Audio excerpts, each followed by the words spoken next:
This is not a test. This is not a test.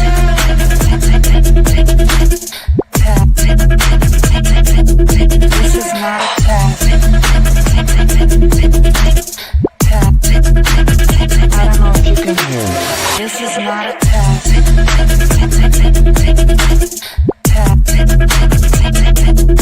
This is not a test. I don't know if you can hear me.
while you're down. They wanna rise up while you drown. They wanna fill your head with doubt. They're silently scared that you'll figure it out. I'll make it look like I'm losing, won't bother hiding my bruises. And when they finally think you're wounded, then it's your chance to be ruthless.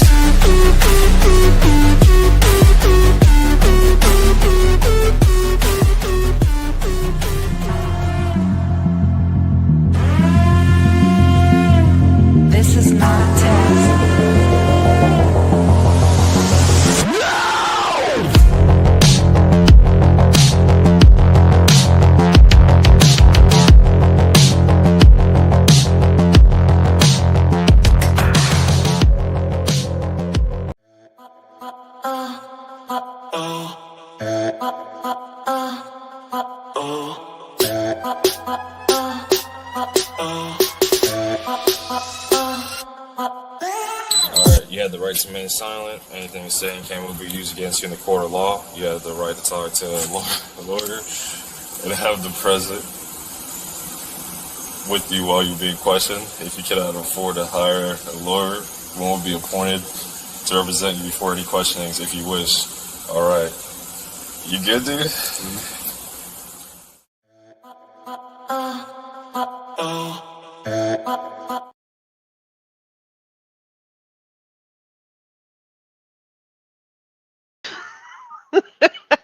Technical difficulties. Man down, man down. Good evening. So nice to see all of you. Yay! Thorny crown guy. Oh my goodness. Let me see if I'm even on the right. Is this the right chat? Am I here? Is this really real? Let's see. Oh shit. Here we go again. Dang. That is not what I meant to do. But I have some cool stuff I want to show you. Look at that background. Look, we're going to have to go with this for the night. Because, yeah, it's broken. You're trying to behave? Why? Why? Before I say hi to anybody, before I do anything else, I have to show you the most fantastic video on the internet today. Let me preface this by saying this is AI.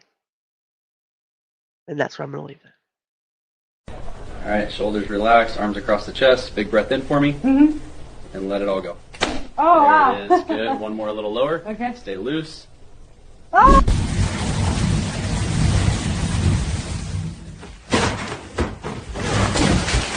Wow, I love it. I love you too. Ricky, just relax that hip for me. Let the leg be heavy. Okay. Here we go. Oh. There it is. Wait, what are you doing? And now. Little spin. No. Ah! Are you all right? Yeah, I think. All right, just relax your shoulders for me. A little twist, okay? 1, 2, 3. Whoa! Oh! Oh my. Follow my TikTok. All right, Mr. Dalton, just take a deep breath for me. And out. Good. One more little push here.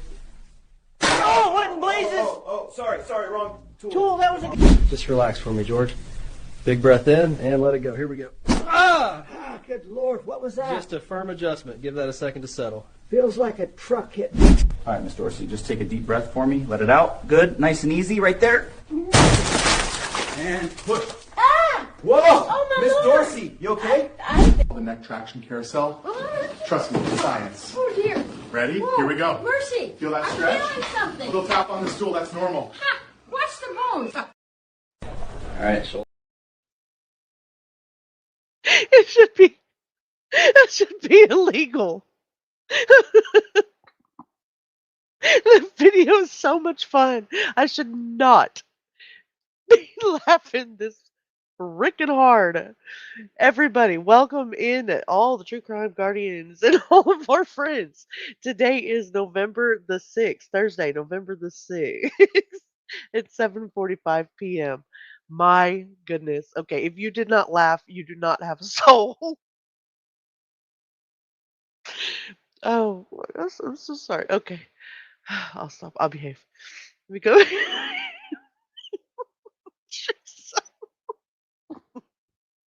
It really would. Oh goodness. Okay, we go back up here. Oh, Rubber Amata, you shall return, and I know that you are here, and I really do appreciate that as always. Thank you for being here. Mustang, how are you this evening? Good to see you. You're going to be lurking and listening, but not in chat. That is perfectly acceptable. We will take it. Cindy from sunny South Florida. Hello, beautiful people. Hello, beautiful. I do hope your day is going well. Abellis. Hello, Hio and Guardians with the little wizards. Thank you so much for being here, Abellis. Thank you. I appreciate that. I appreciate that so much. You want the little flag back, YouTube? Oh, did it take your flag? I know. They're really a bunch of jerks. They're really a bunch of jerks. Let me see. Go down here. You guys were chatty. Oh, you were upsetting YouTube again? Hannah, so nice to see you. Thank you for being here as always. You couldn't help yourself. Orange Rose is in the chat. Hi, everyone. Stay safe, Abellis. So if I disappear, it's because we've lost power. We have a windstorm tonight. Oh my goodness. And here I am just laughing and laughing while I see your flag blowing in the wind there. Abellis, be safe, please. Yeah. So it says be safe as well. Oh, go down here. Dandy, how are you? They're evil. Love your picture. Dandy, it's so nice to see you. The lights flickered. You spoke too soon, Hannah. Thank you to whoever gifted Dandy the membership. That would have been Abellis yesterday. That would have been Abellis. Thank you very much, Abellis, for the gifted memberships from yesterday. A little bit of Lisa. How are you? Look at that beautiful smile in that picture. How does that not make you happy? Cara, you're bowling. I'm so glad to see that you're out and about and doing your thing, Cara. You think that you're not good at it, but there's nothing that I know of that Cara is not good at. Nightbot is here. Smash that like bucket. I swear every day I say that. Smash the like button and subscribe if you would. It is the easiest way to support the channel. Southern Cats, good evening. How are you? Hope everything is well. Hannah, calm down. She says she's good. She's good. You have to get some food and you'll be back. Okay, we'll still be here. Your average is 113. Hey, it's better than mine. It's non-existent. It's called I don't play. Let me get down. I'm never going to get it down to the bottom here. You guys are so chatty and happy. Dude, you almost tripped? Don't walk and type. Oh my gosh. Oh my gosh. You forgot about the thorny crown guy? Are you good, dude? So that where he is today, I don't know, but we really should look that up at some point. We really, really should. You don't have to behave. It is so nice to see everybody. Oh, yeah. Okay, so that video had me rolling, and you guys obviously liked it too. Teresa, it is so nice to see you. Thank you so very much for being here today. And yeah, we'll try not to give anybody a stroke, but it really would. Hey, how are you? Another one to say. Now I know that name, and YouTube is very rude and has messed with our a name here. A name here. That's you. A name here. It's so good to see you. It's so good to see you. Thank you for hanging out. You finished your pound puppies, tried organizing the baby clothes and the doll clothes your great grandma made, and you gave yourself a headache. Well, sit down and have a aspirin. Something together to eat. Take your time, Lisa. You know, Kara tripped while bowling. Oh, okay. Your dad bowled? He was the owner of a bowling alley? Ooh, ice cream sandwiches. Mustang says hello, Orange Rose. Okay, guys, we were literally 48 minutes into this trash bag Karen. You have daughters, oh, oh, you guys are sweet to each other. We were literally. It is. I like your name. No matter how you put it, though, it's like you're just a flashy A in the chat today. Diane Downs. That's where we were yesterday, and that's where we're going to pick up today. We were only 48 minutes in, literally. Literally. Share the screen.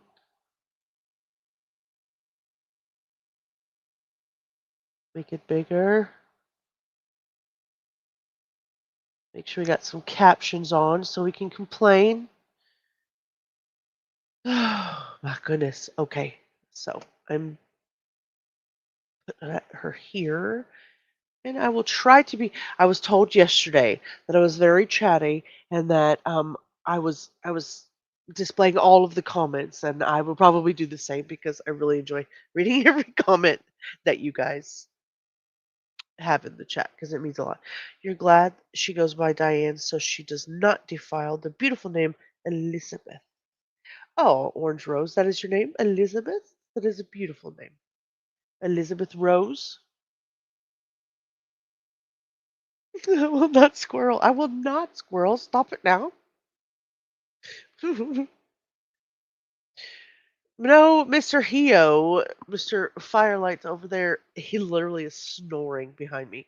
He had an appointment today. He just turned 41 on the 4th of November. So his driver's license expired. And he had to go get that done today. And he had to stand in line. And he was not happy about it. And so now he has taken a long nap to recuperate from having to wait in line for an hour. Lord. Boys. Yes, literally. Literally. If you hear snoring in the back, it's not the dog, it's the husband. Ah, not by much. Not by much. I will let him know. Happy birthday, babe. I'll tell him. I said they said happy birthday to you because you're snoring so loud. No, no, not really. The noise cancels out, but happy birthday, they said. Oh, goodness gracious. Okay, let's see what the self-official hag has to say today. We're 48 minutes in. We're just going to continue on with this. Probably get through most of this today, and we'll go backwards from there tomorrow. We're just going to keep streaming until we're done with this girl. It's your cousin's birthday. Oh, your favorite cousin. Oh, happy birthday to your favorite cousin, Novellas.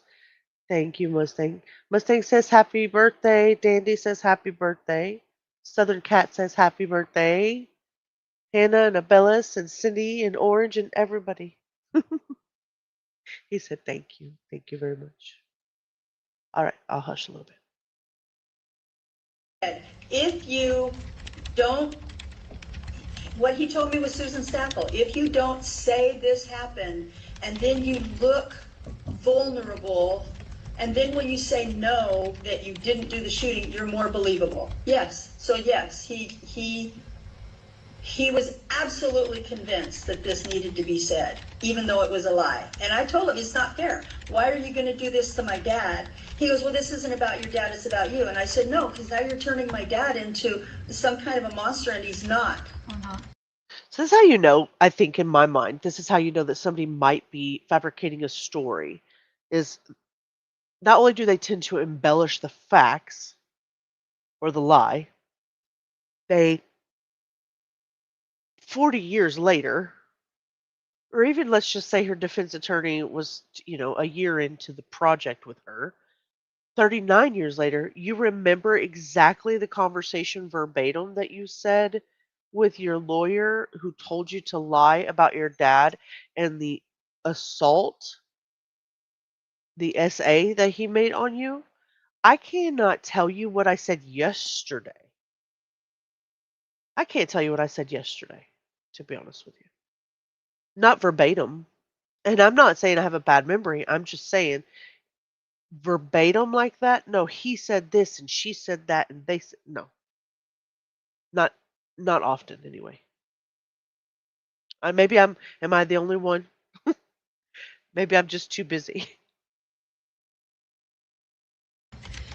Okay.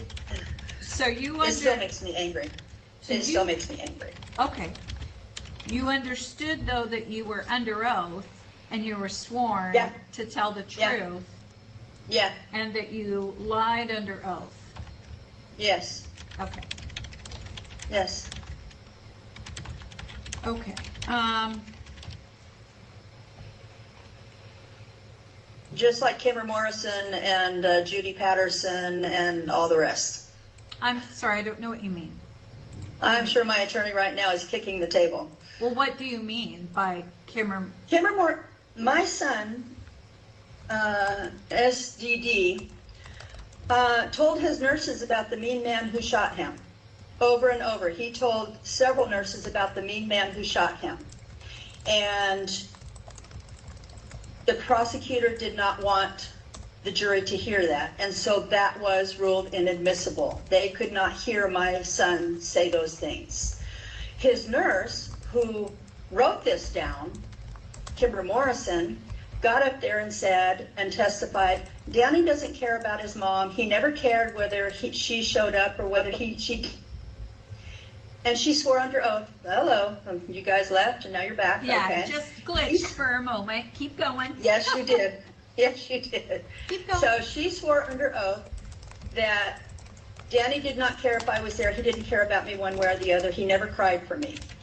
The hospital reports showed that Danny, every single day, Kimber Morrison wrote down Danny crying for his mom. Danny wants to go home to his mom. Danny wants to see his mom. Every single day she wrote this down in the hospital reports. Of course he wants to go home to his mother. You're his mother.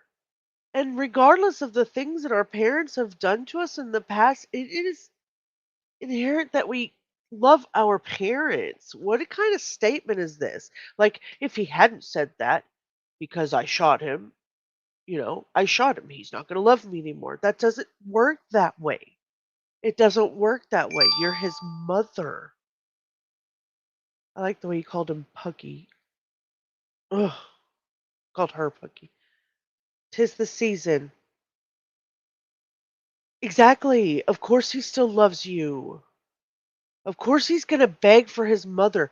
Plus, how old was Stephen Daniel? How old was Danny? He was little. I think he was the smallest. Was he 3?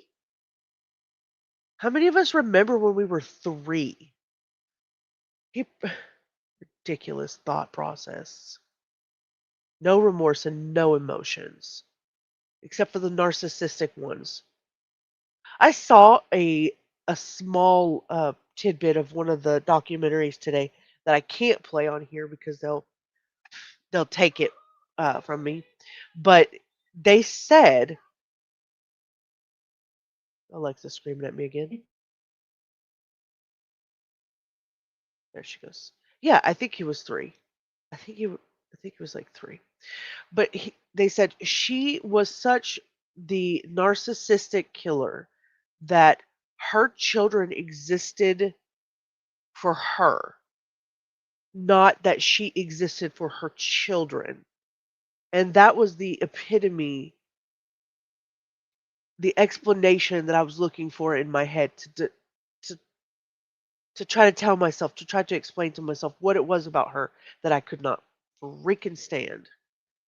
When we have our children, many of us change our entire lives to suit them, to change, to mold ourselves around our children. And she was the type who wanted her children to mold around her. Anything that they could do for her. Ugh. Sounds like your ex-boyfriend, Joy. No remorse and no emotions.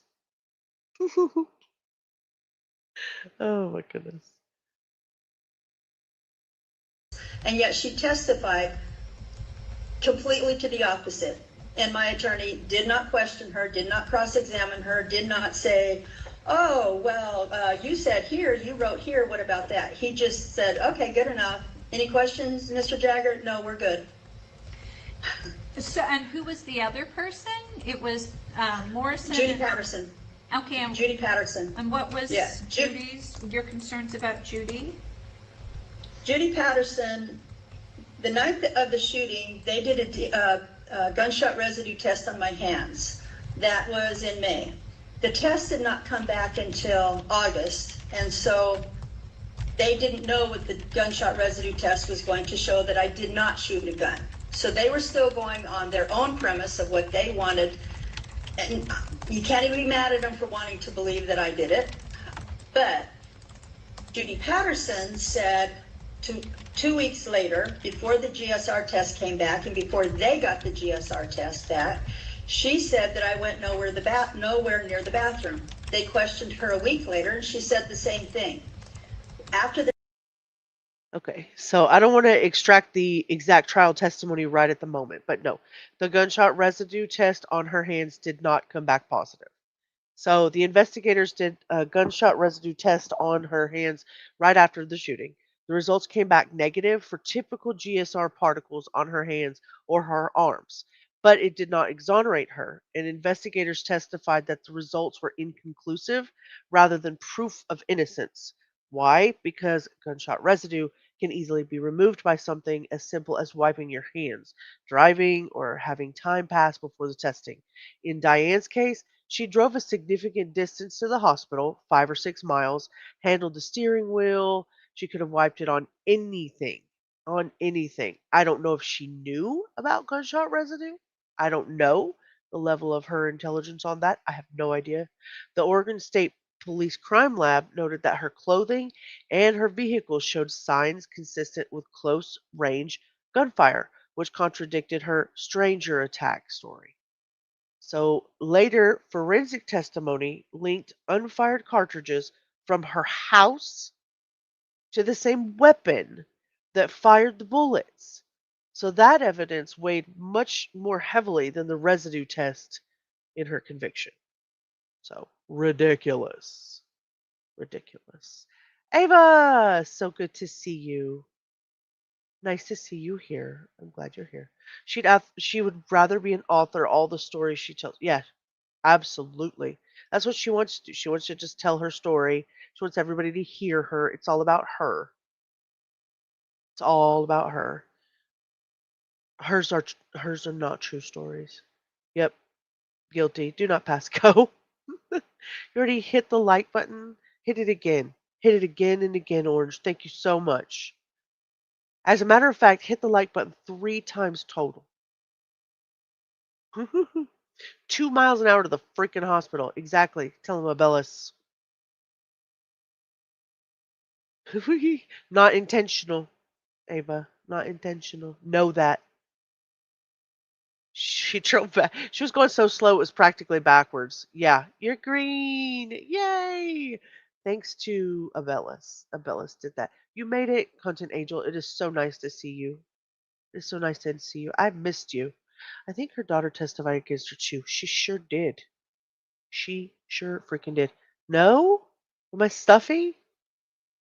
In Texas, it's kind of like I got a little bit of allergies today, so if I do sound stuffy, I was a little bit under the weather, but I wasn't going to tell you guys that. But content is calling me out. It is calling me out. Abilis is amazing. Yes.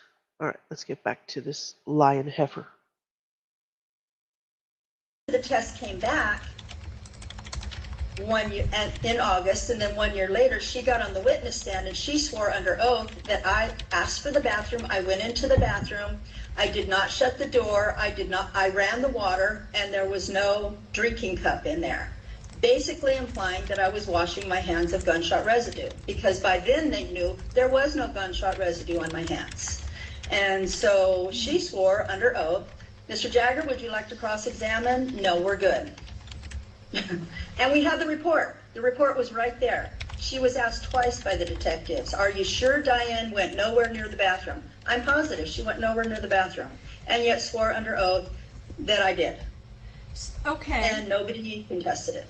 So I understand that you're saying your lawyer put you up to lying under oath, but what motive would Judy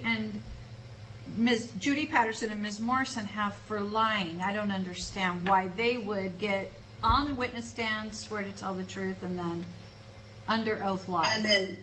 And then lie when the reports are right there and they know we have the reports. I have no idea.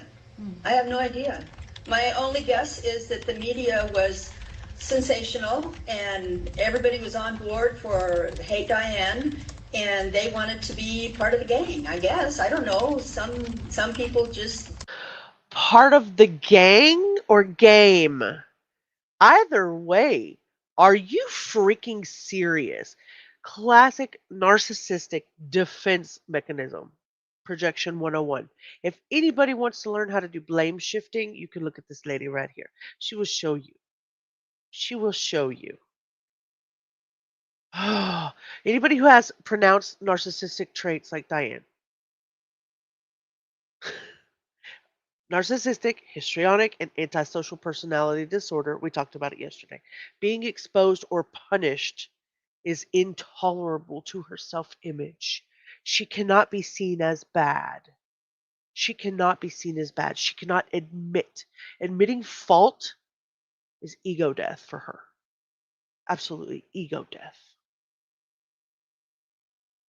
Yep, here she goes. Everyone lied under oath according to her. Absolutely. If I exercise my abs as much as my eyes, I'd fit in last decade's clothes. That's too cute, Teresa. Oh my God, there's no way they'd let her out sounding like this. No. No. She did say gang. Oh, Lord. I can't get over the lawyer, put her up to it. I am with yesterday thought she knows he is deceased, in my opinion. Yeah, I think so too. I mean, she'd have to. You have to admit guilt. She won't. She cannot. If the system condemns her, her narcissistic behavior reframes the reality in her head. They're corrupt, not me. It's them. By calling Judy Patterson a liar, it's like letting Diane preserve her internal story. I'm the victim. I'm the victim of the deceit and the injustice, not the perpetrator of violence. I'm a victim. 40 years later, not my kids. I'm a victim. Even if she was innocent, we know she's not. Her best course of action is to show remorse. I can't imagine how she sleeps. Probably like a baby. Probably like a baby. It's pathetic. The conviction that they gave her stripped away any control she had. So this right here, where she craves the dominance and the admiration of people, this is her opportunity. This is her opportunity. If she accuses Judy Patterson of lying under oath, she has an opportunity to reclaim her power. It's a reclamation act. She's the truth teller. Y'all are liars.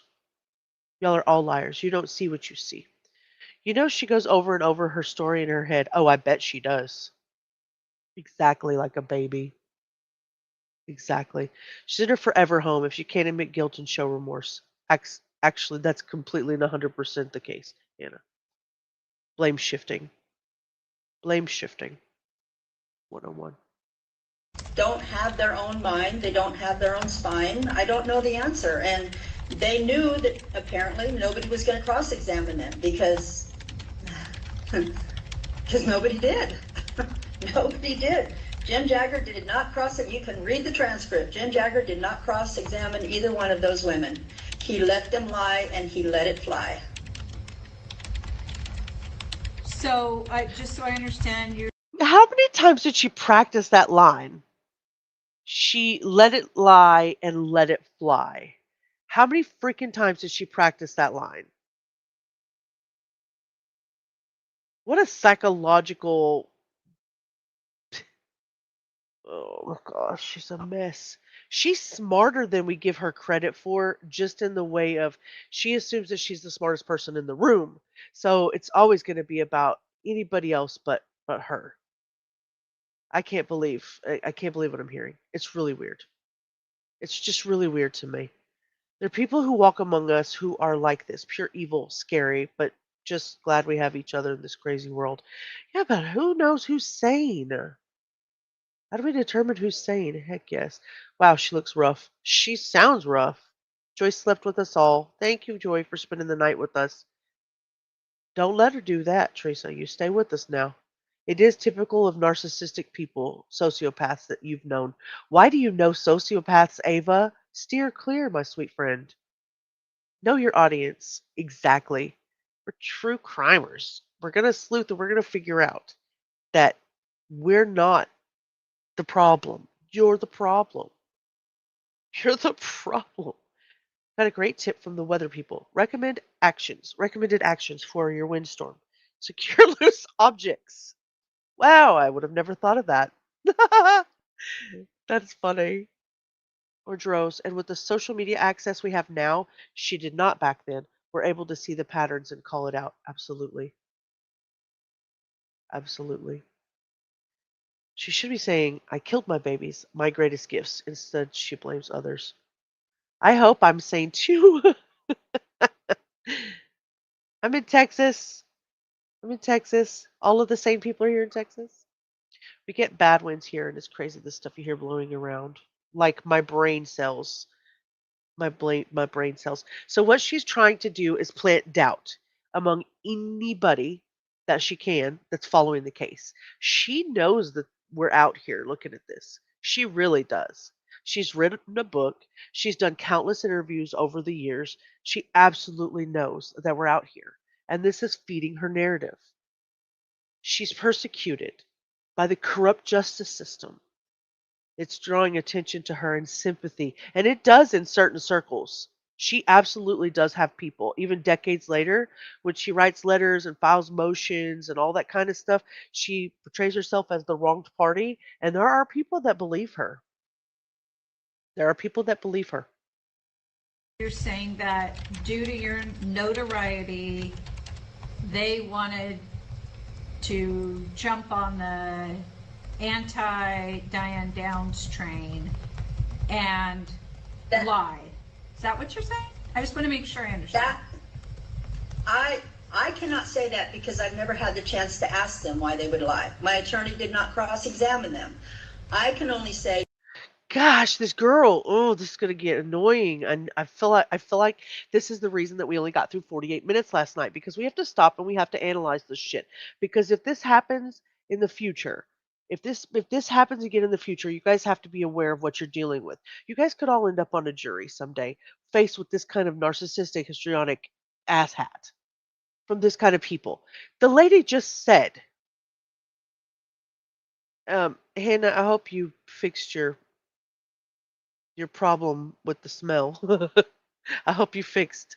I hope yes. She's not bound by the typical Florida Son of Sam law, but she is bound by Son of Sam type laws there.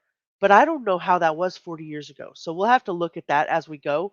This is a really good question of if she profited. So when we were talking about her money yesterday, I mean they were talking about her coming out of prison with over I think it said what $150,000 that she thought that she was entitled to because the probation, the team, all of us taxpayers were going to give her money because she's been sitting in prison and they don't think that she'll be able to get a job. And she just laid it on thick.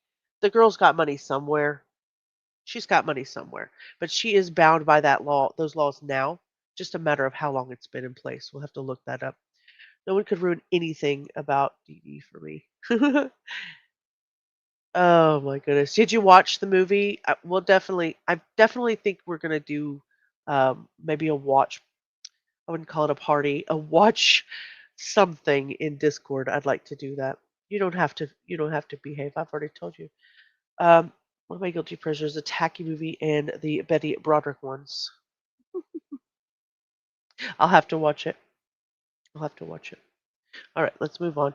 The lady flatly asked her if these people were on the anti Diane Downs train, and she did not answer the question straight on. She just kind of she's very dodgy. my only guess is that the media was sensational and everybody was on board for Hate Diane and they wanted to be part of the gang, I guess. I don't know. Some people just don't have their own mind. They don't have their own spine. I don't know the answer. And they knew that apparently nobody was going to cross-examine them because nobody did. Nobody did. Jim Jagger did not cross it. You can read the transcript. Jim Jagger did not cross-examine either one of those women. He let them lie and he let it fly.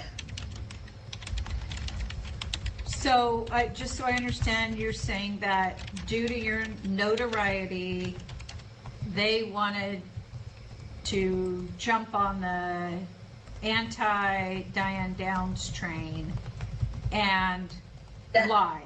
Is that what you're saying? I just want to make sure I understand. I cannot say that because I've never had the chance to ask them why they would lie. My attorney did not cross-examine them. I can only say, you asked me why do I think, and so my answer is I can only assume based on human nature is that they didn't want to be outliers. Okay, so now you're a psychologist. Based on human nature, they're attacking me because I'm famous, I'm smarter, and I'm too outspoken. The system didn't convict her because of overwhelming forensic and testimony evidence. It did so because she had notoriety, and others supposedly just want to ride that wave of attention against her. Reframing herself and her self image, trying to keep herself intact. I'm not a murderer. I'm misunderstood. I'm the celebrity scapegoat. Yo, I didn't do it. I don't know. I don't know the reason. Okay. You asked what I thought. Why do I think they would do that? And based on my experience with other people that I've met in prison that are weak, there you go. Okay. All right. I don't have any other questions. Thank you. Did you hear her? Miss- She says, all right. I heard a frickin' enough.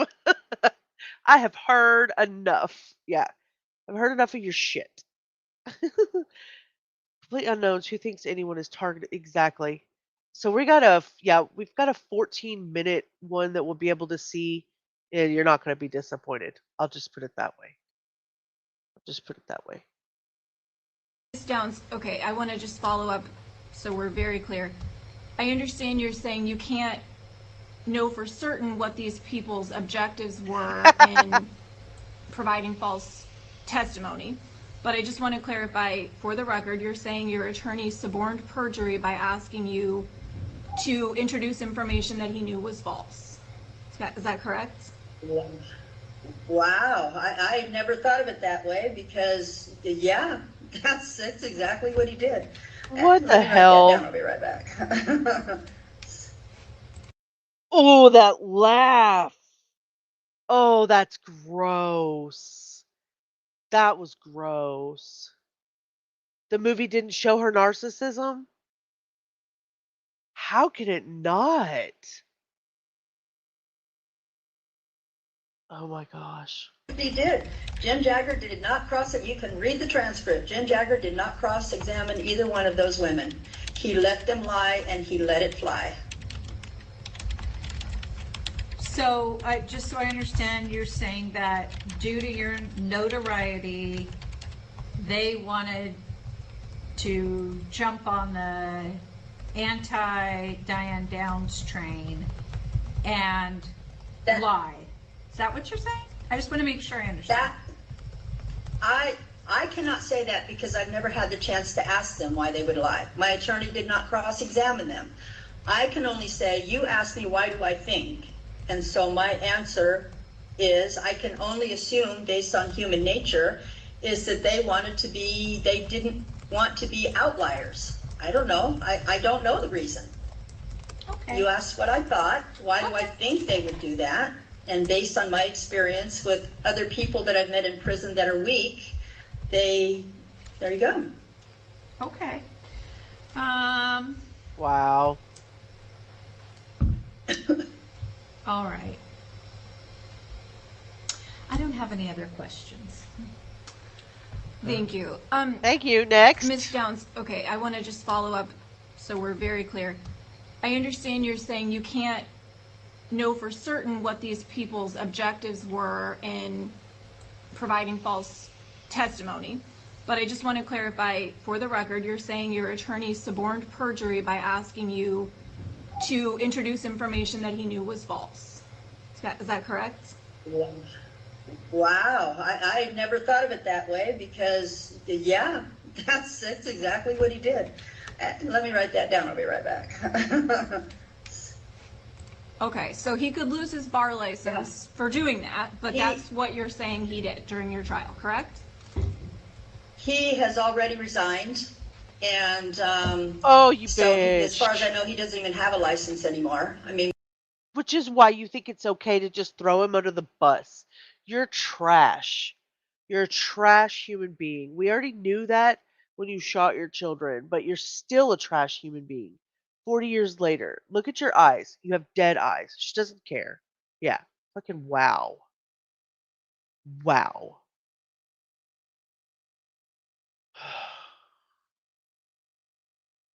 Yeah, give her a new angle. Her attorney committing perjury. Well, I mean, I think she was warning her that what she was saying could get him, disbarred. Well, he's already retired. What do I care? Should not even be a topic in a parole hearing. No. I mean, I think it does lend credence to the type of person that she is though. And if they don't, then they'd be subject to not seeing the real side of her. If they don't get into her story, you know what I mean? if they don't if they don't see that she's still riding, she thinks everybody's riding the anti Diane Downs train, and her idea of everything is to control the narrative.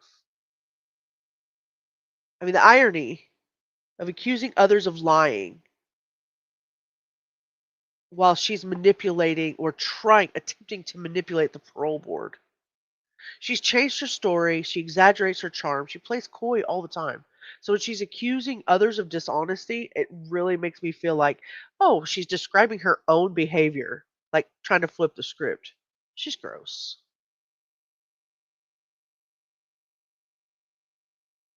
Trust us, you're better off where you are. It's actually by the grace of God you're still alive. Yeah. A little bit, at least. I wasn't saying you didn't think she did. I was just saying it showed her range, I thought. Oh. She doesn't care. No, she doesn't care. Yeah.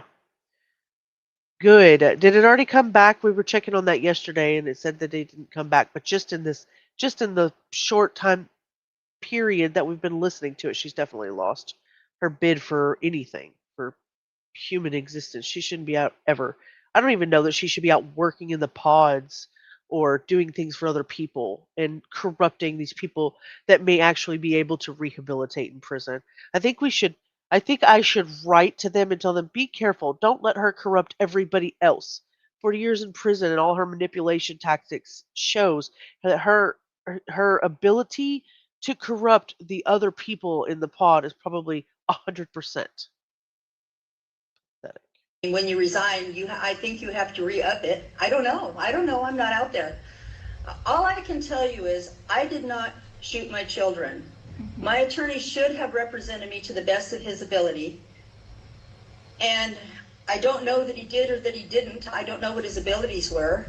But I can tell you I did not shoot my children. We have DNA evidence that was found at the scene that my attorney is going to be introducing. And past that, which would prove actual innocence.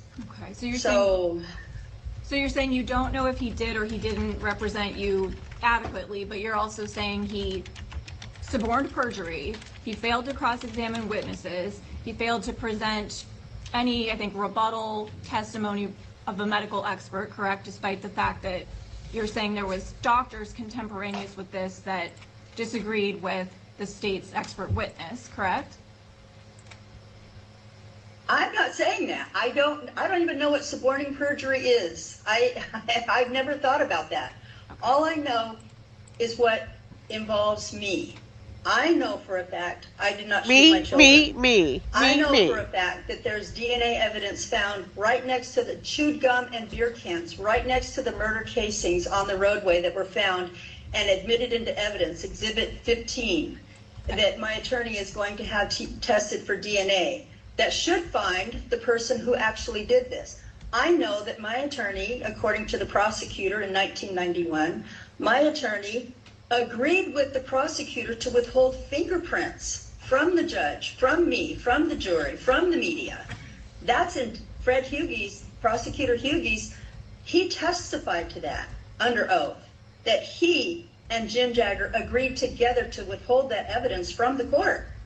So that's evidence at the murder scene that may very well identify the man who shot and chewed that gum and drank the beer out of those cans. I don't know. The case truly is still ongoing. Okay. Oh my goodness. There is no record in the transcript that Fred Hughey, who was the Lane County prosecutor in her trial, ever tested to withholding evidence or admitted to doing that. That is not true. He was the lead prosecutor in her case.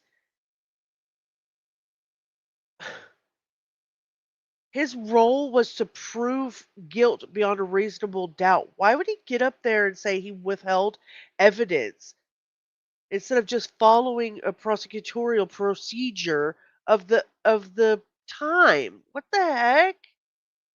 Oh, and then there's that. Then there's that. The adoption of her children.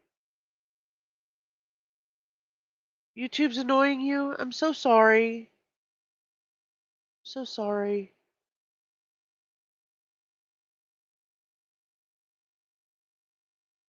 She filed a federal habeas corpus review for this. She already filed a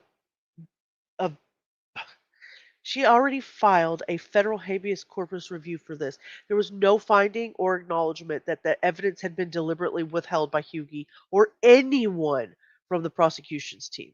She's lying. She's lying. I don't know. I don't even know what I'm going to go look up suborning perjury in my logbook. That's why I wrote it down. 'Cause Essentially, I don't know. I don't know what it means. and that's okay. Maybe it's, I mean, what it means is essentially offering testimony you know is false into the record. It's something that lawyers are absolutely not allowed to do. Well, that's what the prosecutor did. He had Kimmer Morrison's hospital reports. He read them and wanted them excluded because he knew his witness was going to lie. He offered Judy Patterson on the witness stand, and during discovery gave us her 2 reports that she told detectives, I went nowhere near the bathroom. Wait, now who is she lying on? Hold on. I missed something. I'm just looking at chat. I'm sorry. My attorney. Yeah, it's blocking the weirdest things. The other day, my husband typed MF in the chat and it blocked his comment. Like, really? Really? I do not censor my chat. I do not censor my chat. Now let's see who she's lying on. Okay. Agreed with the prosecutor to withhold fingerprints from the judge, from me, from the jury, from the media. That's in Fred Hughie's, Prosecutor Hughie's, he testified to that under oath, that he and Jim Jagger agreed together to withhold that evidence from the court. So that's evidence at the murder scene that may very well identify the man who shot and chewed that gum and drank the beer out of those cans. I don't know. The case truly is still ongoing. Okay. I don't know. I don't even. I can't. I'm tripping over this. I'm tripping over this. I'm tripping over this. I'm going to pull up law resource. I'm tripping over this. This big piece of trash. I'm going to share this and see if you guys can see it. Hold on here. See, Control F.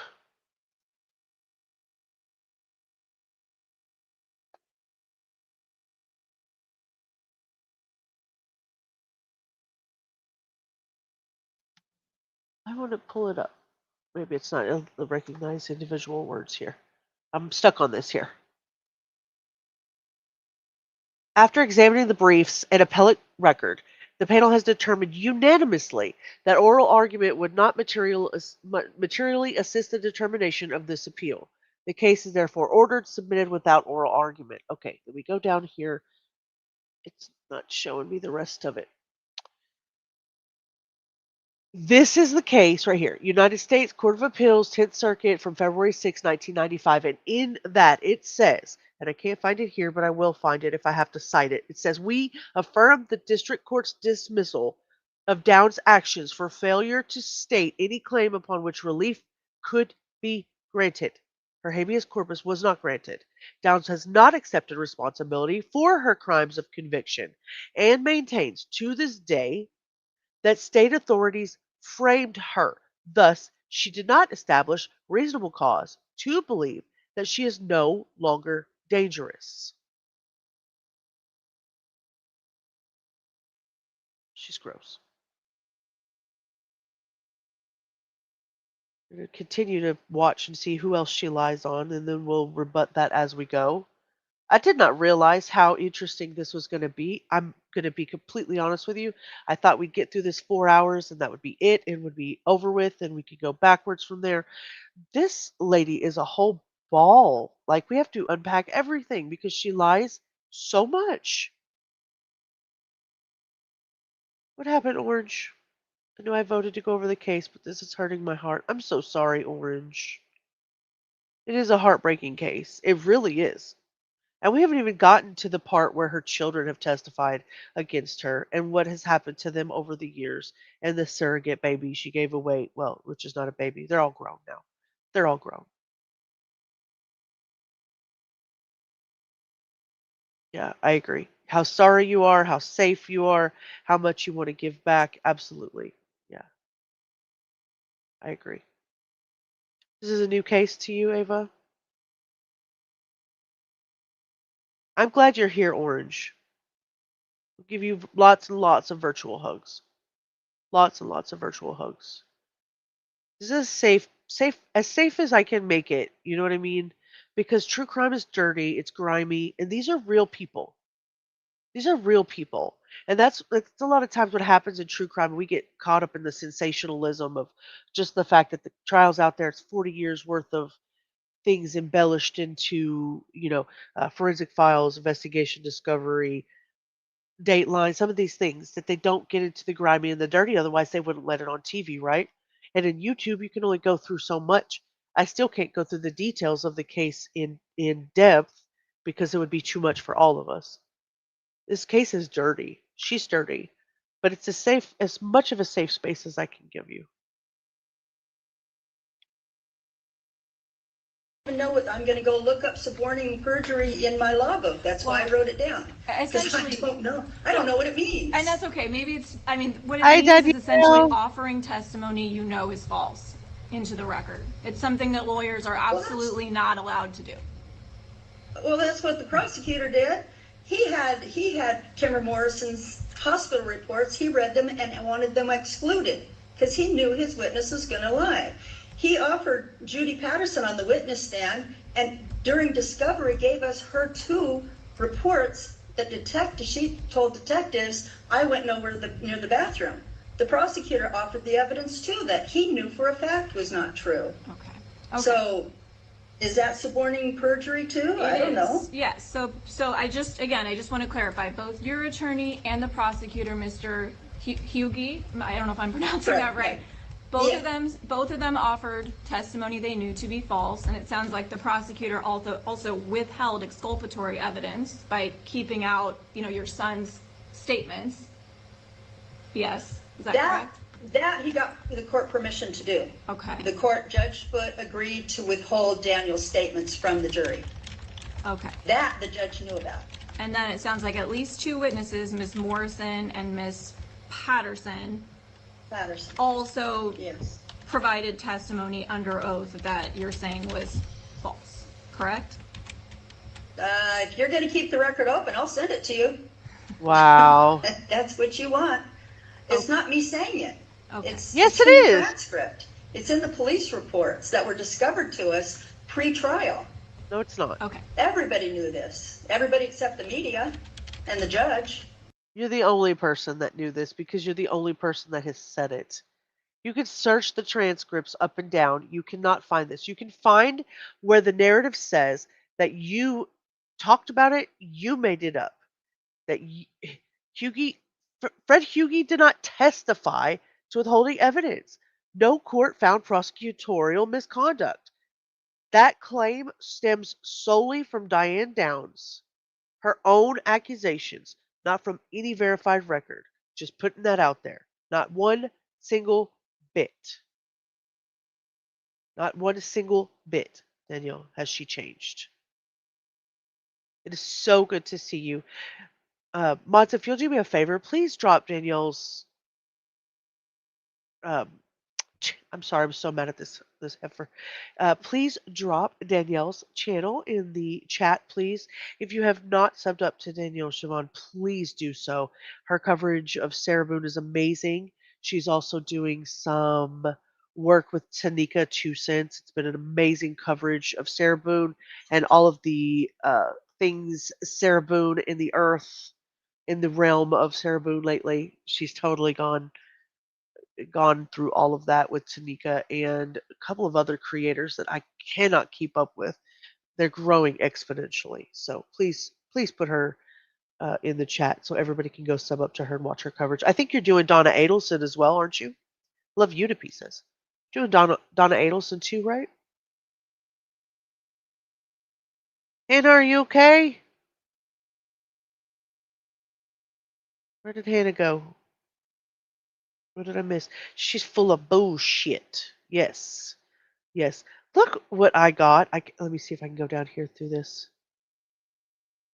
Gaslighter, denier, doing anything to get your ass farther. She's a gaslighter, a denier. 'Cause I'm a potato. That's Diane. She's a potato. And it said be right back. Oh, okay. All right. All right. Thank you very much. Thank you very much. I'll go check out Danielle. Okay. And the jury.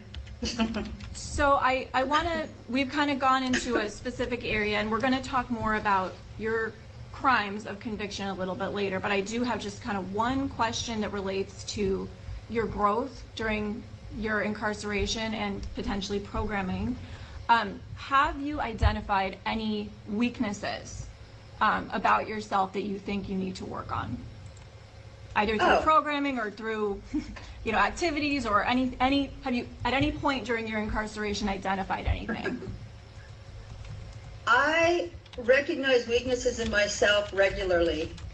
I work on them regularly. One is I trust. I trust too much. I sometimes want to appear stronger than I am because when I was growing up, I was the oldest of 5. And so my mom was a stay. I'm going to say the F word. I'm going to say the F word. This is not fucking story time. This is not your time to tell your life fucking story.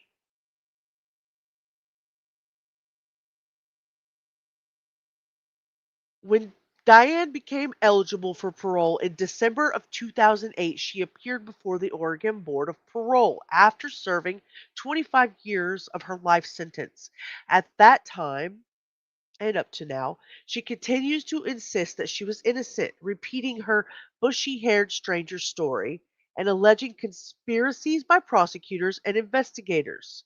The board, who at that time had Maureen Borlotti, they asked the same introspective questions of her. And that's how they use it to assess rehabilitation and risk. It's not story time for you. It's time for you to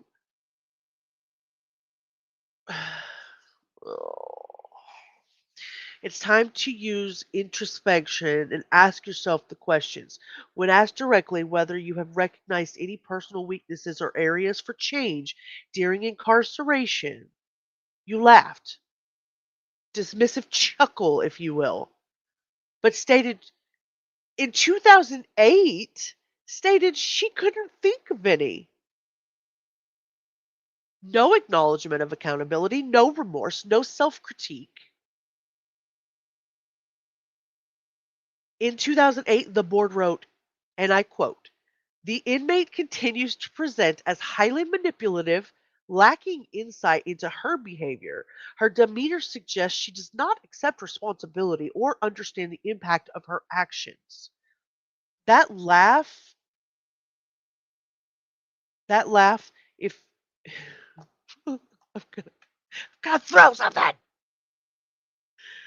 I've got to throw something. Have you identified any weaknesses within yourself? Yes, I'm a lying sack of shit. Sums it up. Sums it up. When asked to name your personal weaknesses and you laugh, even in 2008, she's had many years to go back and and show some side of it's okay to be weak. It's okay. It's okay. I mean, but it's not going to show that she's telling the truth because she just can't. She just can't give it up. She just can't. There were lots of people in 2008 that thought that the reason that she laughed and that she was doing what she was doing was true psychopathy. She's not rehabilitated. She's not gotten any genuine rehabilitation. She has no self-awareness. She's literally cognitively frozen. She's cognitively frozen in the same defense posture that she held in 1984. I cannot say that any better. It cannot be. She's literally emotionally and cognitively frozen in time to 1984. Throw those voodoo dolls at this bitch. Seriously. Her her debate, her rebuttal to this was that the board wasn't listening to her words, that they were too busy watching her body language and her tone and her laughter because they wanted to find flaws in her.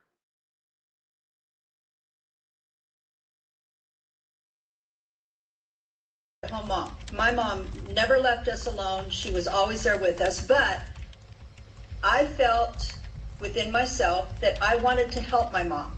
I wanted to support her, so I helped take care of my siblings. And so as I'm growing up, when something bad, when there's something scary, there's a storm. In Arizona, we have monsoon seasons. So when there's a scary storm, my job, self-imposed, my job was to help take care of my siblings and make sure they're not scared because of the lightning and the thunder during the monsoon season. That was just one thing. When they are first day of school, I would walk them to school and introduce them to their teachers and to the other kids so they wouldn't be afraid.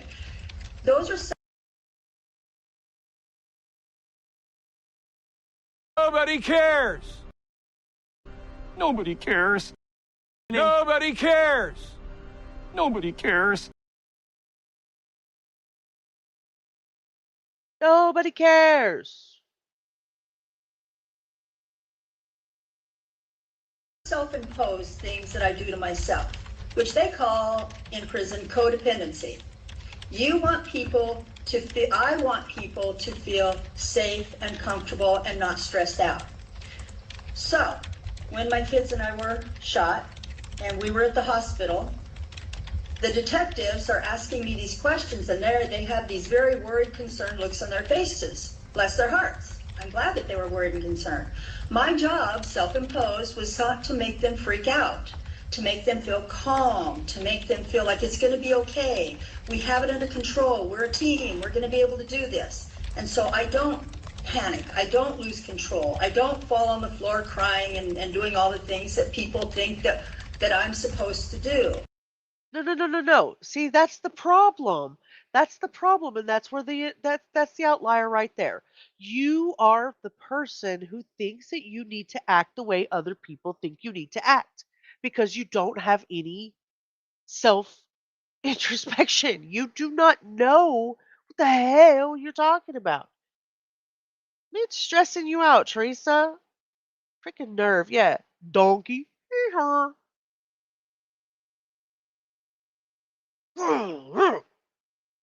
Want answers. I want the truth. You can't handle Can't the truth. handle the truth.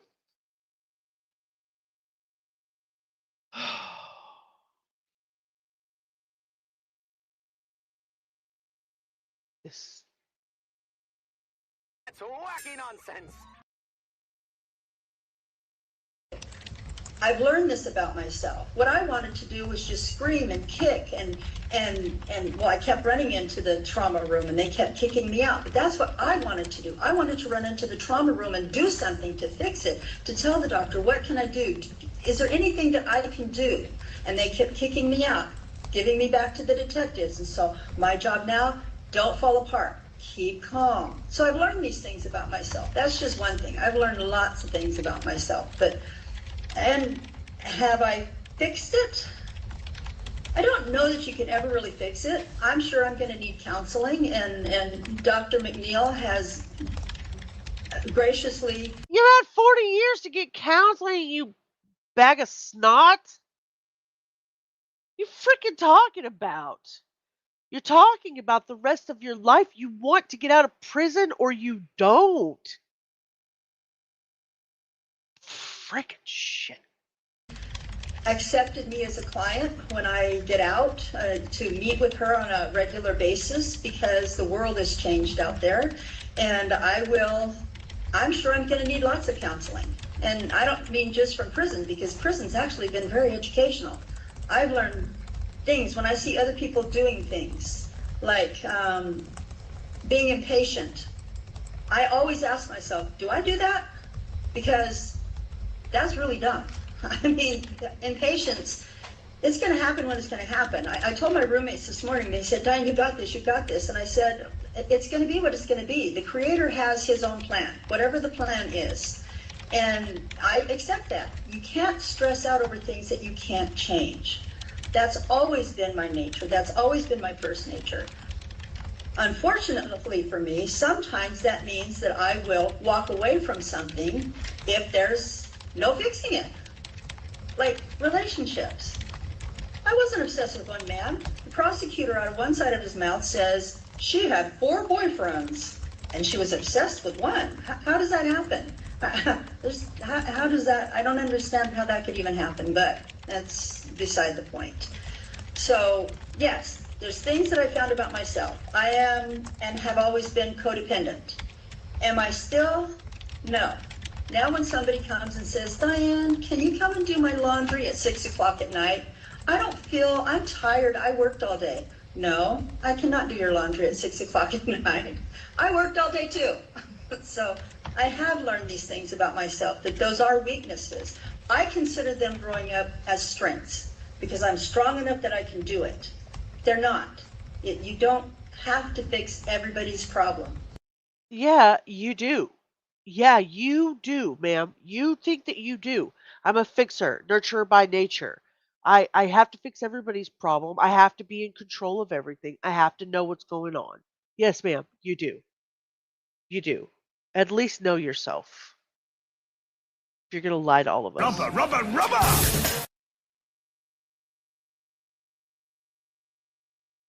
It's ridiculous. I'm sure I could obviously could not work on a parole board and there's partly the reasons that I don't go on camera right now is because I don't want you guys to see my husband in bed behind me most nights. But my face is so red right now. I am so angry and I don't need to be. I don't need to be angry. I'm so mad. I get so mad. Your first nature is to unalive your kids, bitch. Yeah. Always blaming the prosecution. Always blaming the prosecution. Just her tone of voice is inappropriate for this hearing, much less her words. Absolutely, little bit of Lisa. Absolutely. Cindy said, look in the mirror. You're the problem. Can you imagine a job interview with this windbag? No, Teresa, I cannot. I cannot. I'm so angry for no reason. Woo, yeah, that's the actual picture of me. Lisa says, I used to interview people for jobs. I would suddenly need to throw up if I had her in the office. I did too. I did too. I have worked in corporate America and I have seen some crazy shit. But this is not anything in my wheelhouse. It is easy to get mad she's tone deaf. It's easy. You're signing off, Ava.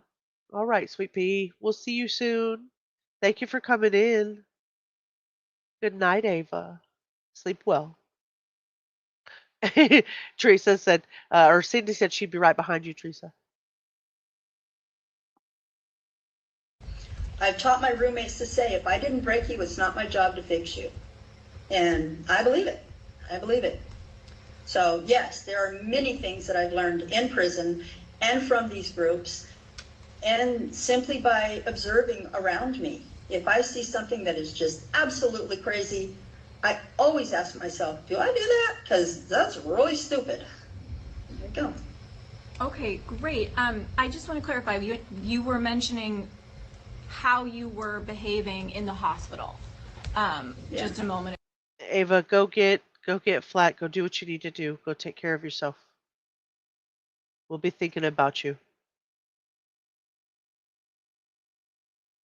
We'll be thinking about you. Yeah, that's nothing I've ever encountered in the job market whatsoever. I've had a few things that are near that. I can do the job. I already know better than you, that type of thing. And that's typical out in the job market because people want to be impressive. Absolutely, right? And they should. If you, I know it's cocky, but my thought process in a job interview is when I walk into you and I'm talking to you in an interview, my thought process is I want your job one day. Like I want to be in your position one day. So I need to act like I want to be here, right? That's just my thought process. But she's not in a job interview. She's not in a job interview. She's in freaking prison. She does sound like a petulant teenager. To go. And correct me if I'm misunderstanding where you were going with that, but there was some mention of the fact that police thought you had an odd demeanor. They didn't think you were reacting appropriately. Am I understanding that you are saying because you have this overly trusting issue, at least you have historically, and you, as you said, you're codependent, that's the reason why you were behaving strangely? Am I connecting the dots here? That's why I was behaving the way that I was, that they perceived to be strange. The nurses wrote down, I have a hospital report that when I was in... Just say, yes, ma'am. No wonder this thing was 4.5 hours long. Just, yes, ma'am. They perceived it that way. They're allowed to perceive it that way. People, listen. I'm going to say this, and I say this all the time, and I have taught my 24-year-old this. What people think of you is none of your business. What people think what people think of you, how people perceive you, and their judgment of you is none of your business. You don't have to be professional, girl. Let it loose. Let it loose. Throw them voodoo dolls, whatever you got to do. Admitted to the hospital, they said, mother in shock, cannot comprehend what's happening. So that never quite made the headlines, but it's there. The hospital report is there. The medical staff, the nursing staff understood that I was in shock, but it didn't fit the scenario, I guess. I mean, everybody has a job to do. So their job was, for whatever reason, put me in prison. So if you can't fix it, don't stress on it. Are you fucking kidding me? Everybody has a job to do. You shot your children, sweet pea. Nobody had a job to do. It wasn't a narrative. People didn't set out to go get you, Diane. You drove somewhere for the love of everything holy. You took those kids out to the middle of a place that was out of everybody else's sight to shoot them so that you could go and keep your boyfriend. What are we missing? What are we missing? Everybody has it out for her. Everybody has it out for her. Am I connecting the dots here? That's why I was behaving the way that I was, that they perceived to be strange. The nurses wrote down, I have a hospital report that when I was admitted to the hospital, they said, mother in shock, cannot comprehend what's happening. So that never quite made the headlines, but it's there. The hospital report is there. The medical staff, the nursing staff understood that I was in shock, but it didn't fit the scenario, I guess. I mean, everybody has a job to do. So their job was, for whatever reason, put me in prison. So if you can't fix it, don't stress on it. Okay, thank you so much, Ms. Downs. I'm going to turn to Mr. Reese. Thank you. Ms. Downs, it sounds as if then not only did your defense attorney fail to do their job, which would be to give you zealous representation in your defense, but that additionally the case prosecutor and the police detectives also knew that there was exculpatory evidence in your case that simply was not presented in court. Is that correct? Yeah.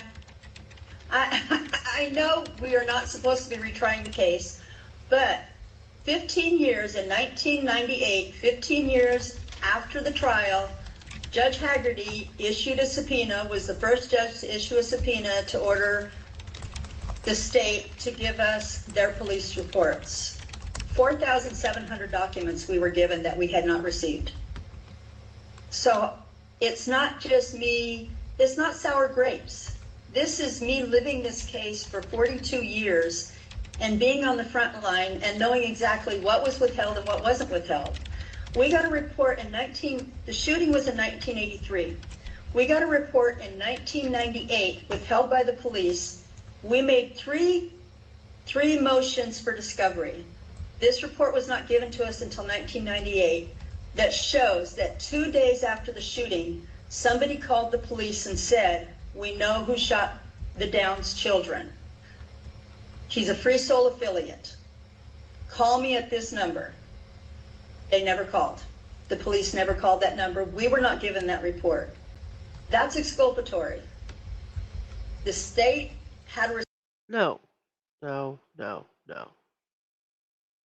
You could call this a claim, a Diane Downs claim versus a verified fact, because that is not true.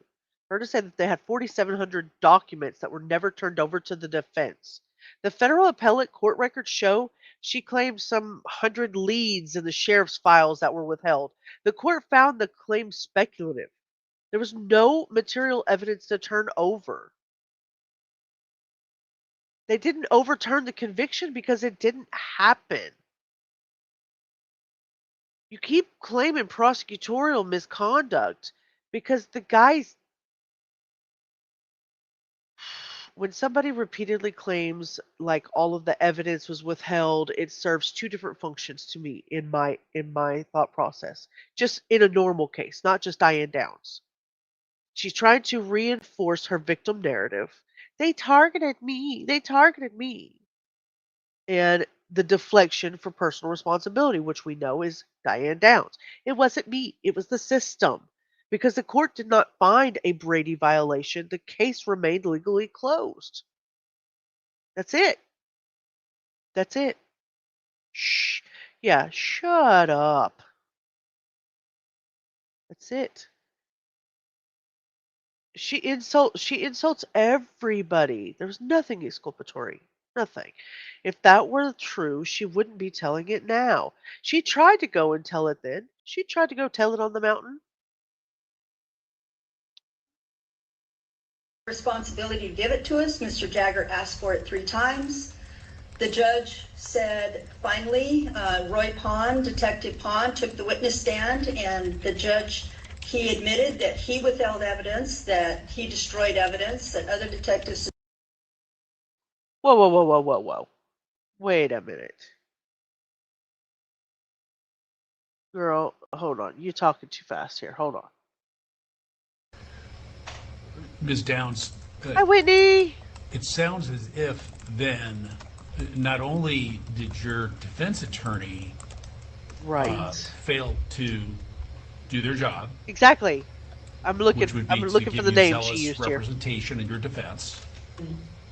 But that additionally, she just used 2 names. The prosecutor and the police detectives also knew. Welcome in, Whitney. That there was exculpatory evidence in your case that simply was not presented in court. Is that correct? Yeah. I know we are not supposed to be retrying the case, but 15 years in 1998, 15 years after the trial, Judge Haggerty issued a subpoena, was the first judge to issue a subpoena to order the state to give us their police reports. 4,700 documents we were given that we had not received. So it's not just me, it's not sour grapes.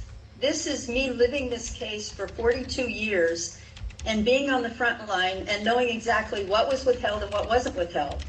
We got a report the shooting was in 1983. We got a report in 1998 withheld by the police. We made three motions for discovery. This report was not given to us until 1998 that shows that 2 days after the shooting, somebody called the police and said, "We know who shot the Downs children. He's a Free Soul affiliate. Call me at this number." They never called. The police never called that number. We were not given that report. That's exculpatory. The state had a responsibility. Okay, before we go to this next part, what the heck is a Free Soul affiliate? I'm gonna look that up. I don't even know what that means.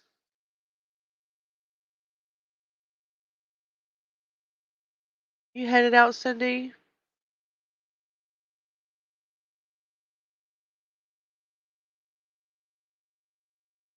Bull hockey, right?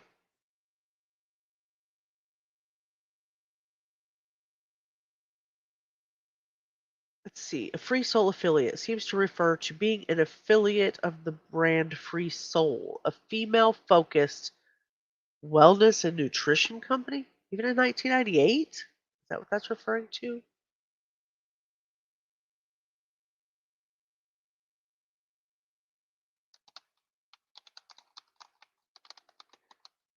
Free Soul affiliate.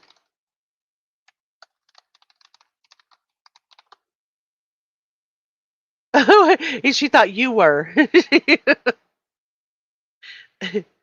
No, that's not it, Lisa. I'm looking it up. When Diane Downs refers to the Free Soul affiliate, she's referring to a person connected to something she called the Free Soul Organization, which she claims was responsible for shooting her children instead of her. In the late 1990s, while she was still incarcerated, well, she's still incarcerated now, Diane Downs began asserting that she had new evidence proving her innocence. She alleged that the real shooter was part of a spiritual or metaphysical group known as Free Soul, founded by a man named Jonathan Parker in Oregon. She wrote that a Free Soul affiliate, someone supposedly associated with the group, was the actual gunman who attacked her and her children on May 19th, 1983. This appears in some of her letters, petitions, and on her personal website, which she operated via intermediaries. So I'm sure we'll run into that.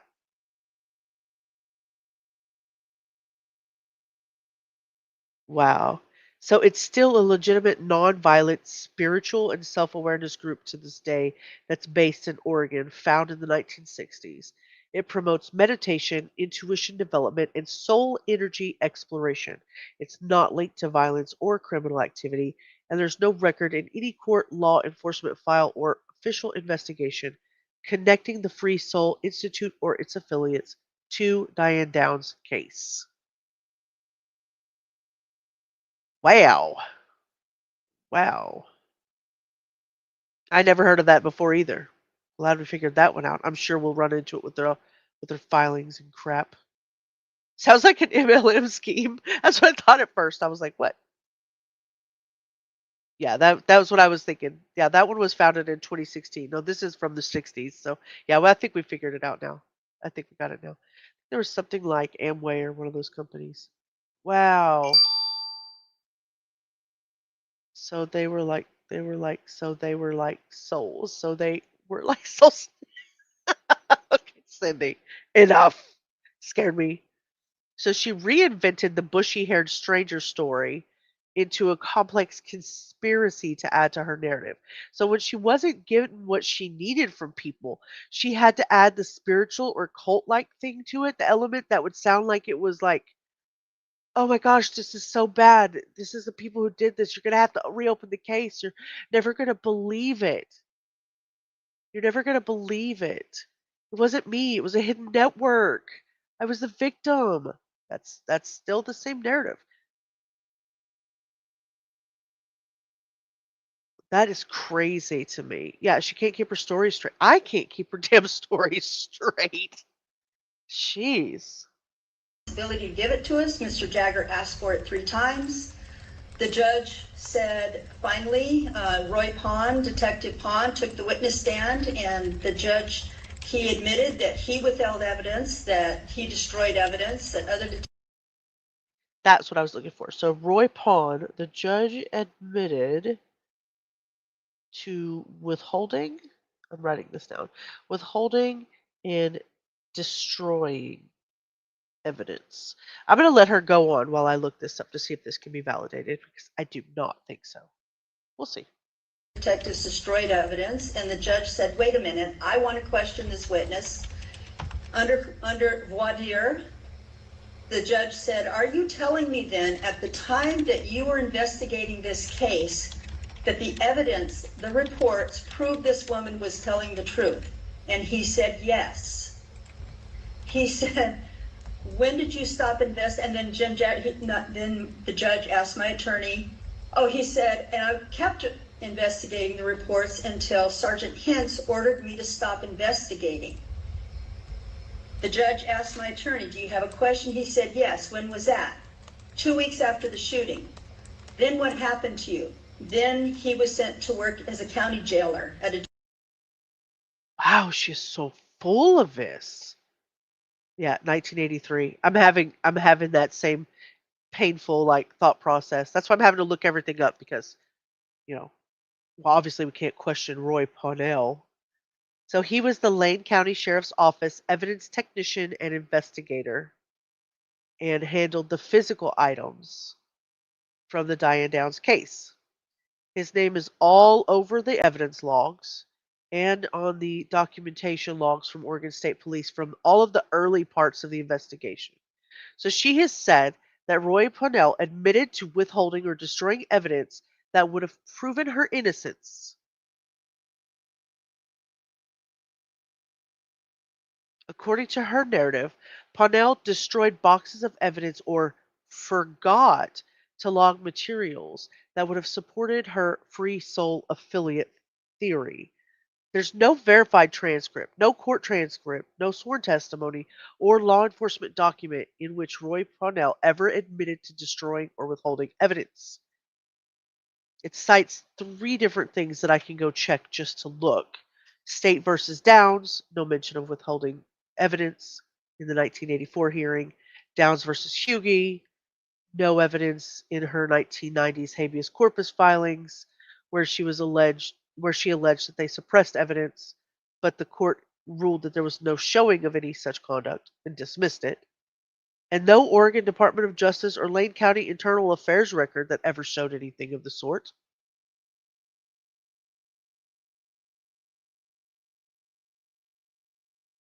No one else, including the courts, ever found any credible evidence behind this. Just her. Just her. Just her. I'm pretty sure she claimed everyone was lying. I thought it was, yeah, well, no. Eggs. I love the way you spelled that, though. I really think that I'm going to make a avatar with that name. I love the way you spelled that. That's awesome. You see, everyone else is the problem. The problem is actually you. Yeah, and you're allowed to misspell. I mistalk. I can't spell. No admission, no confession by Roy Parnell. Diane Downs later claimed that the sheriff investigator named Roy Parnell destroyed evidence, exculpatory evidence, but no admission exists in any transcript. So, stuff it. Stuff it, you lying bag of crap. jailer in the county jail. And he was removed as a detective from the case. That is all in the transcript. This is not just me wishing that that's what happened. That I can tell you for a fact. This is not me thinking it. This is me having read these documents over and over saying, how come nobody wants to read this? Why does nobody want to read this? So, there you go.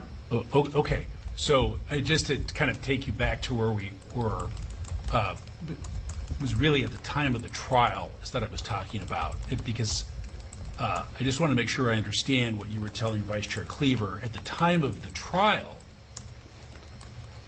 there were reports and documents that had been provided by the police or the prosecution to your defense attorney.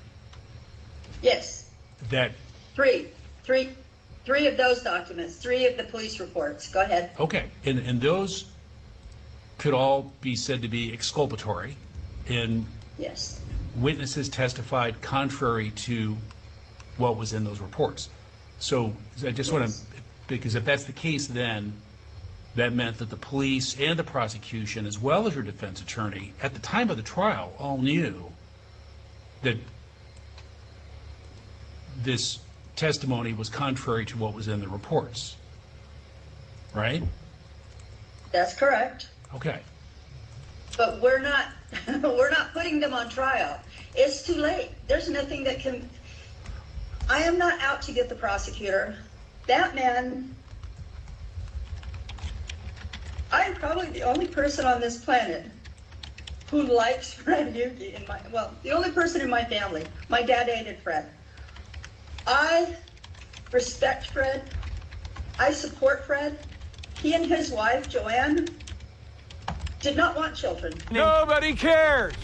My children were handicapped, and they stopped their lives to take care of and protect my children. Fred knows I didn't do this. If Fred thought that my children were in danger, Fred hid them. He took them and he hid them. He's not hiding them from me. I'm in prison. Fred hid them because he knows that the man who shot them is still out there. I respect that man. I do not hate him. He raised my children. He loves them. Nobody will ever make me say anything bad about Fred. The transcript shows what the transcript says. Yes, Fred did some things that were wrong because he needed to put me in prison, because he needed to stop the investigation, because they could not find the man who did this. And as long as... All right. No. Oh, she's annoying. Following the trial, Christy and Danny were placed in state protective custody. So, given that their trauma was extremely public, the DHS were looking for somebody to take them in permanently, give them a stable home far away from their mother. Fred and his wife, Joanne, petitioned to adopt both of her surviving children, which the court approved in 1986. They changed the children's last name, kept their identities and their location confidential, even sealed some of the public records for their safety and privacy. He did express that he believed that Diane Downs might still pose a threat to her surviving children. And this is why. This is why you could tell that she's lying. Number one, she had already escaped from prison once in 1987. Less than 3 years after she was sentenced, she climbed over the 16-foot razor wire fence. During the 10-day escape, they believed that she was trying to locate her children. Fred Hughie even said and quoted, "Our biggest fear was that she would come looking for them." So because of that, they were working together to move the children out of state under new names. And their exact location and their identities were protected for decades. Because she didn't get to finish the job.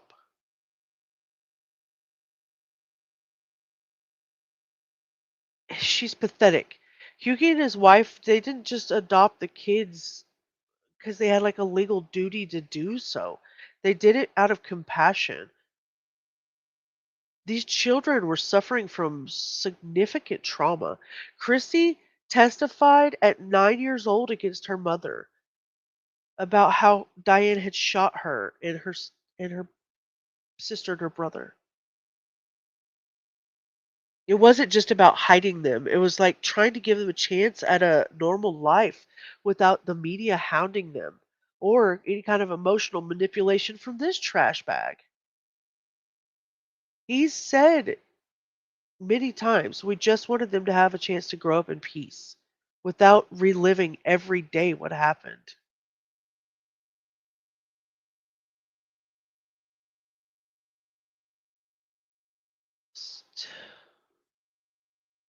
She looks at like that he was hiding her children as a vengeance against her, and it wasn't. It was protective. It was protective.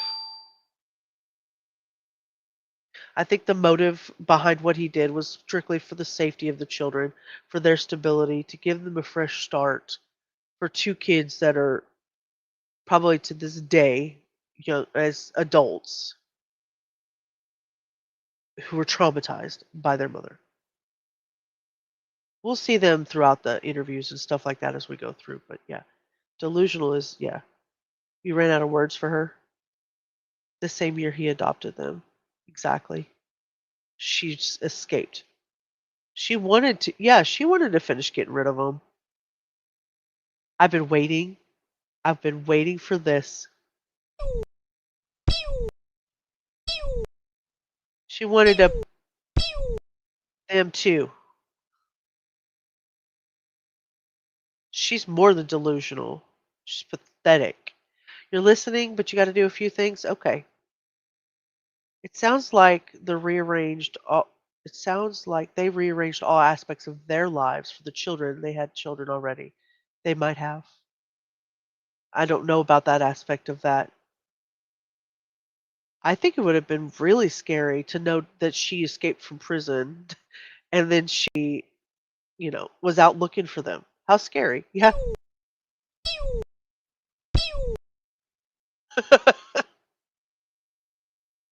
Oh. Gaslighter, denier, doing anything to get your ass farther. Fuck this place. They also adopted her last baby she had days before her sentencing. Hi, Lindy. Way late. That's okay. We're here. We're still here. Were they the ones that adopted her last child?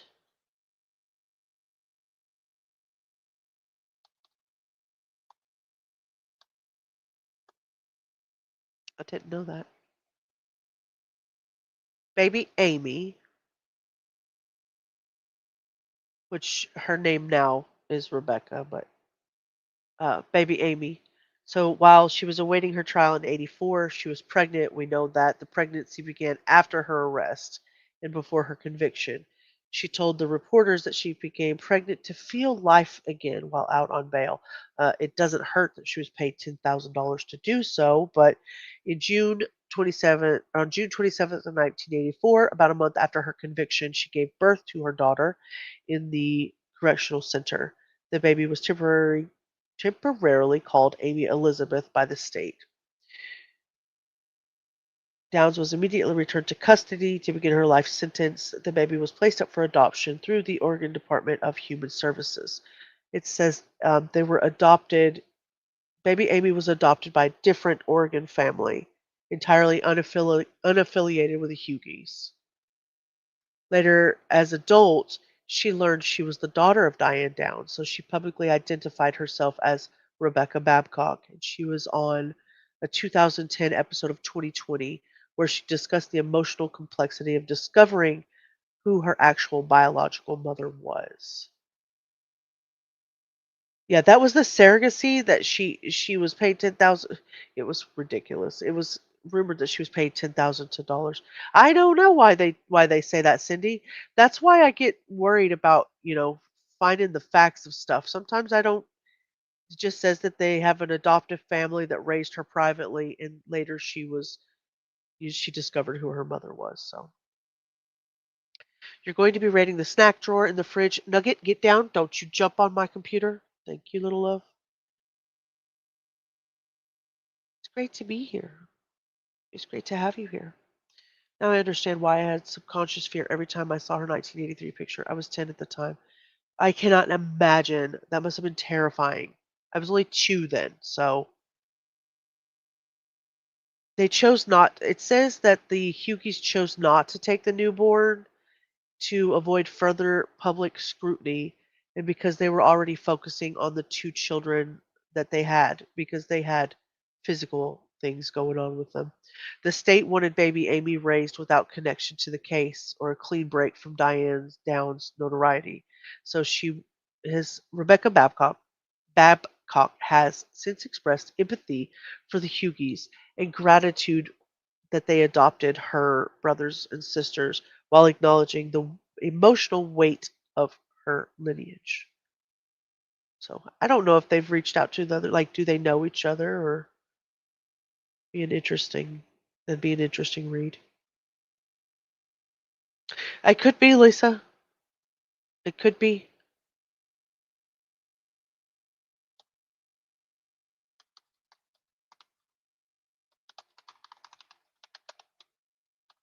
Let's look that up. Thank you very much, Lisa. So her surrogacy pregnancy was an entirely separate baby, unrelated to her three biological children from her marriage. Thank you, Lisa, for clarifying that. I appreciate that. So the three children that were around the case in 1983, we know were Christy, Cheryl, and Daniel. Then she had a surrogacy pregnancy. Before the shootings, Diane briefly worked as a surrogate mother for another couple. She conceived that baby through artificial insemination while living in Arizona. The arrangement was legitimate and organized through a surrogacy agency. She often spoke about this in interviews, calling it her gift to another family. By the time the shooting occurred in May 1983, the surrogate baby had already been born and placed with its intended family.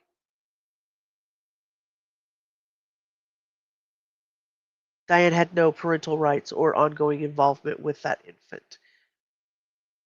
So the fourth pregnancy, baby Amy, was the prison pregnancy, completely separate from the surrogacy. So she was pregnant after the shooting and before her conviction by a man named Lou Lewiston.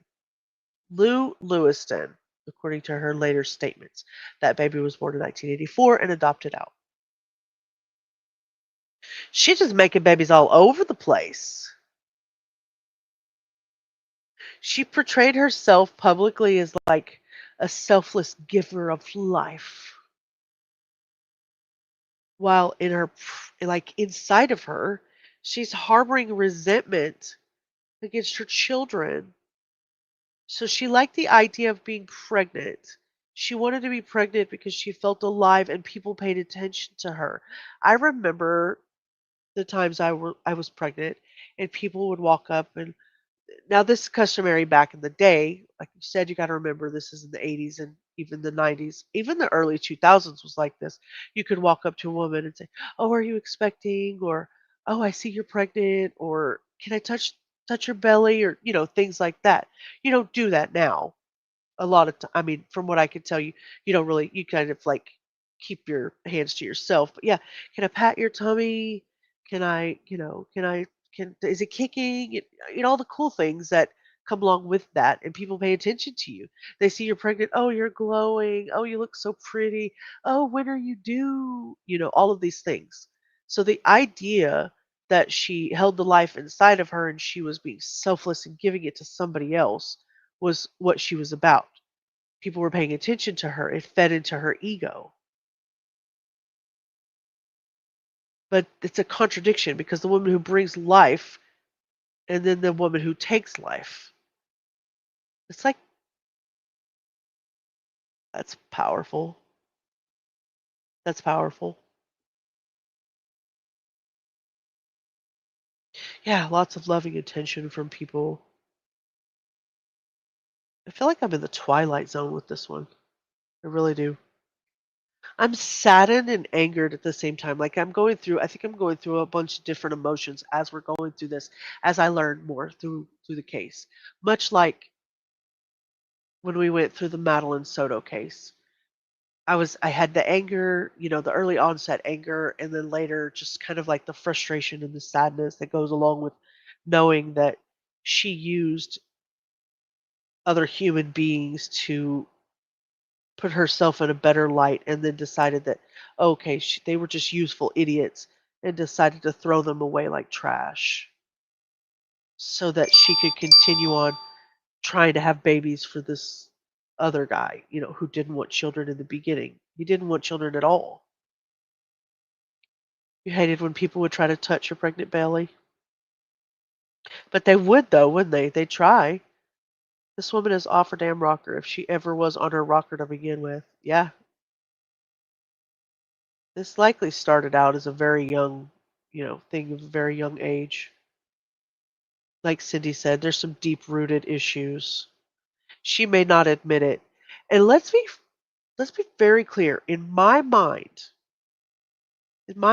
we're still missing something. We haven't gotten there yet, but in my mind, just roll with me here on this. She shot one of them dead. Like the kid was not to be callous, but the kid was dead before they ever got to the hospital. And then the other two, she shot them and then herself, but didn't make sure that they were dead. Did she think driving that slow that they were going to bleed out on the way there? So she thought they were all three. So by the time she got to the hospital, it was already too late to because why would you need to finish the job, escape from prison to finish the job? Why didn't you just do it while you were out there? I don't know. So I'm missing something. I think we're missing something. Yeah, why? There's got to be something we're missing, but I don't know. Maybe we'll figure it out. Maybe we'll figure it out. Maybe we'll break this 42-year-old case wide open. Right? Who knows? I mean, why didn't you just, you don't leave wounded animals howling on the side of the road. You have to finish the job, right? If you're going to be that callous and gross about it. Tense. As Diane's in prison, then the man who did this thinks he's safe and my children are safe. I really believe in my heart that's why Fred did what he did. Not because he hated me. Not because he wanted to close a case, well, kinda. But he wanted to protect my kids from the person who did this. And it wasn't me. It just, if it was me, why would he hide them? Who's he hiding them from? Not me. No, we are not trying to turn this around and make Fred Hughey the bad guy or Jim Jagger the bad guy. This has nothing to do with them. This is years after the fact. Jim Jagger, he retired. Fred Hughey retired. Everybody's retired or dead. We're all old now. Crap. I was going to get through this without doing this. Anyway, no, this is not about bash Fred Hughey Day. It just isn't going to be about that. I have too much respect for him. Okay, well, I wasn't suggesting that it was. I never said that. I know. You said that, and I was really just trying to clarify. Because that's how I was starting to feel protective of him. Okay. Oh, crap. I'm still codependent. Well, so. Oh, my gosh. Rubber! You okay down there?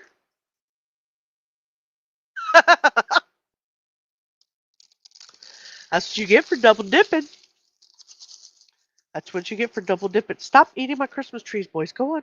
Go on now. My dogs are trying to eat my Christmas trees. You only get Christmas tree cakes one time a year. You wouldn't know respect if it smacked you round your head. Rubber? Encyclo Ramada took off tonight. We're just getting the rubber room Ramada. So, yeah, let me ask you about that because you told the other board members that you've learned through programming that you're too trusting. Yeah. And that, if I just make sure I understand that, because you're too trusting, that led to you stopping on a road in the middle of the night for a strange man who ended up shooting you and the children. Is that right? Yes. And that because you were too trusting, you agreed to falsely accuse your father of sexually abusing you. And because you were too trusting, you were wrongfully convicted. Yes. Yes. I trusted that the police would do the right thing, that the law is something that everybody has to abide by, not just the people on the street, but also the law keepers and the law givers and the law enforcers. I assumed that they would be doing the right thing, and you expect that your attorney is going to do what he's supposed to do, which is represent you to the best of his ability. I didn't know until 8 years later that he actually was Fred Hughey's co-worker in the Lane County District Attorney's Office. That was a surprise to me. So the year before my dad hired him. So yes, I trusted. When I told the police what happened, I believed that they were going to find him. I had no reason to doubt that they were going to do that. When my attorney said, I need you to talk to the media because people have been calling the office and saying that the police are not following up on their leads, I need you to talk to the media so that more people will come and give me leads. And I trusted that that was the right thing to do. I trusted that when the media came and said, Diane, we know you love your kids. Here's your opportunity to say how much you love them. And so I did, because I couldn't see my kids and I worried about them. They were in foster care and I worried about them. And so I took the opportunity to tell my children how much I love them. And I miss them and I want them to get better and I want them to be okay. And none of that ever made the news, but I trusted that it was going to, because that's what the media came to me with. I was young, I was stupid, I was naive, I was inexperienced. None of those things. Facts, you were a murderer. Ridiculous. On her website, Rubber, you might have to find it for me and post it to me, or you can email it to me. Manifesto my ass. Okay. We're going to take a palate cleanser for 30 seconds here. So I can calm down. All right, let's see here. Oh, Swan, K-Swan. So nice to see you. Norma, hello. How are you? It's so good to see you. Thank you for coming by. Butch the Wolf wears thongs and tennis shoes? Hannah, really? What are you starting over there? I'm confused. I'm confused.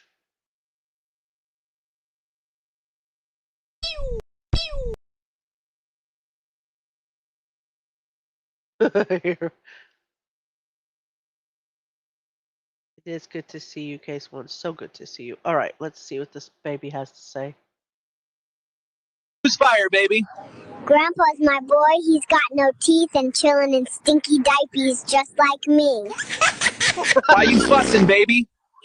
Mom ate Chipotle yesterday, and her milk's leaving muddy tire tracks in my diapers. It's the best part of living here.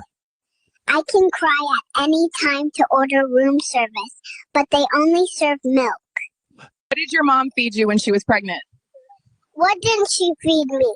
That fat bitch ate everything in sight. Oh my goodness, that baby is cussing.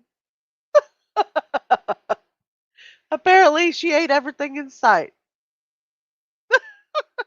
Hey, baby, should you be eating pizza? Back off, lady. I've had a rough 9 months. Did they just try to make that baby British? They tried to make a British baby eating pizza.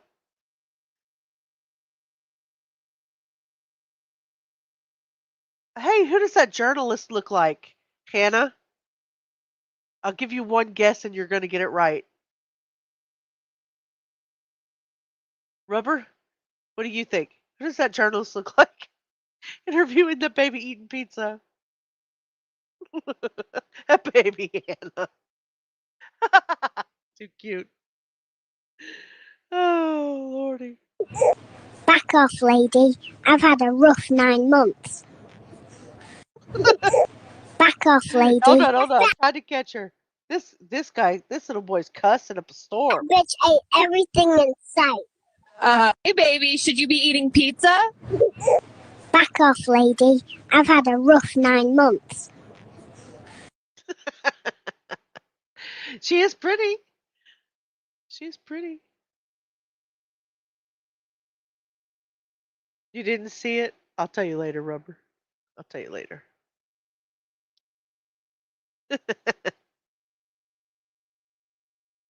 All right, back to it. The only violence in my whole life was ever Steve Downs. And I wasn't prepared to find out that the world is not exactly what I thought it was. Okay, so which of the programming that you have participated in led you to realize that you are too trusting? That would have been the, oh shoot, what was the last one? I wrote it down because I can never remember it. Life scripting. I can never remember that name. It was the life scripting class. Okay, so that's... Because it actually, go ahead. Well, I'm sorry, but to be clear, that's the programming you've been engaged in since the last time you saw the board. Is that right? No, that one was about 8 years ago. Oh, that was 8 years ago? That was about 8 years ago. Oh, okay. Yeah. Okay. Oh yeah, I've been on this path to healing. So I am a literal person. I take everything literally. I am a literal person. I'm literally a person.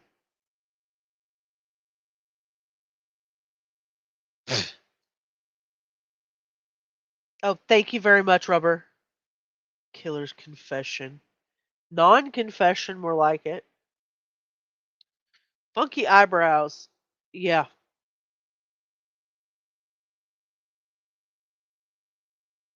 I'm literally a person. But to say I'm a literal person.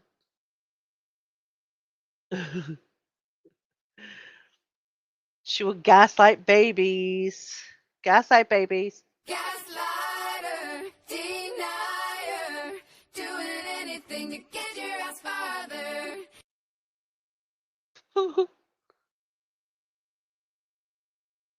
All right. When you say, what happened on May 19th? What happened on May 19th was we were shot. Literally, that was it. But what, and when... How cold and callous can you be? What happened? We were shot. Literally, that's it.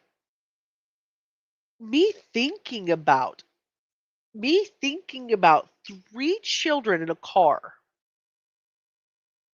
Her daughter up front, the other 2 in the back, and her reaching through and shooting that child to death absolutely saddens me beyond belief. That was it. That was it. That's all that happened. They were just shot.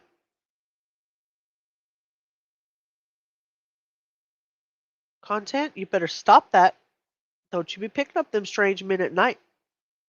Yeah, exactly. Just a murderer standing in front of a parole board asking you to pardon me. No problem. That's it. That's just it. My daughter's dead. So what? Never ever expresses any kind of sadness about they weren't. And there's another thing. Look at the detachment there. They were shot. One of them is dead. You've completely detached from the fact that you had 3 children. All 3 were shot. One of them did not survive. Such a detachment. And I don't see you picking up any men at all, much less at night. When people say, did you hurt your children? Literally, no, I didn't. And during this life scripting class, I realized that I did. That 8 years ago was an epiphany for me, and it's like the floodgates have opened. I did. If my children had not been with me on that road, nothing would have happened to them.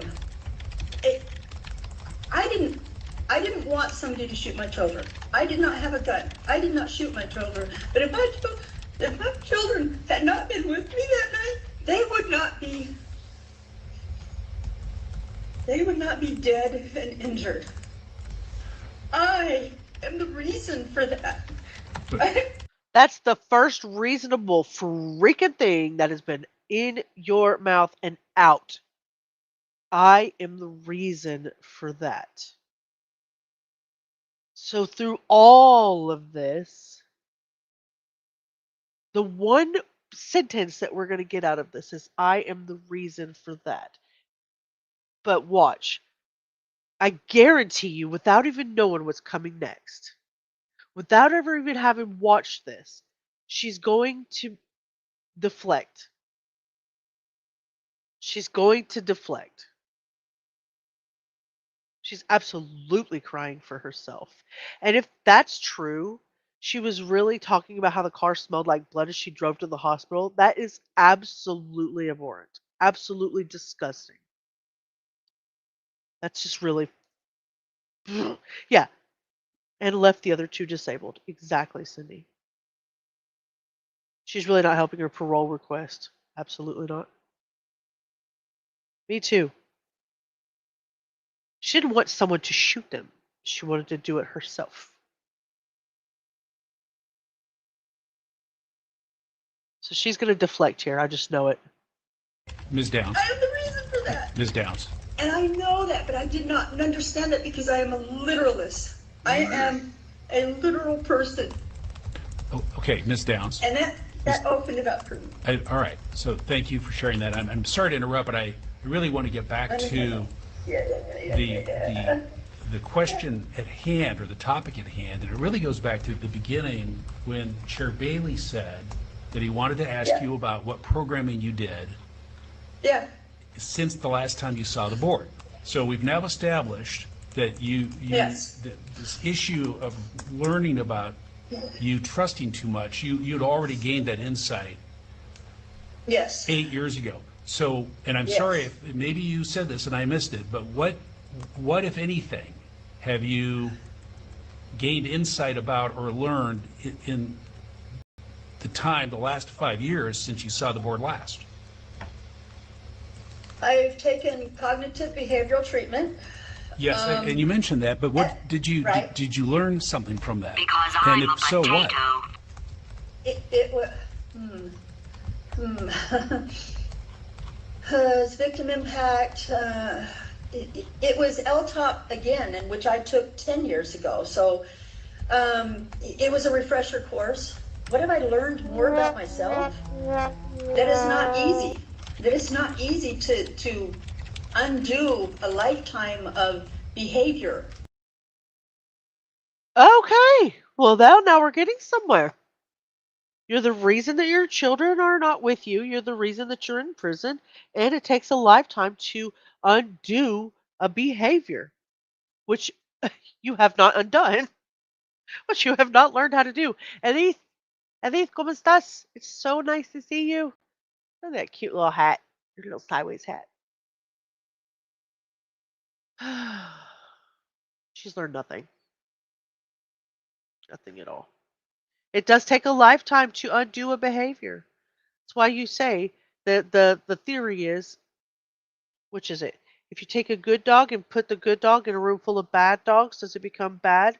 Or if you take a bad dog and put it in a room full of good dogs, does it become good?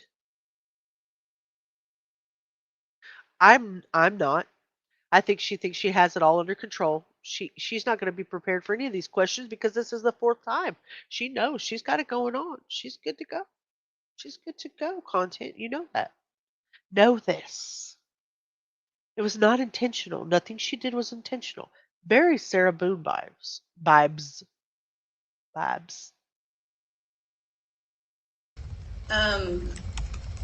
Trusting.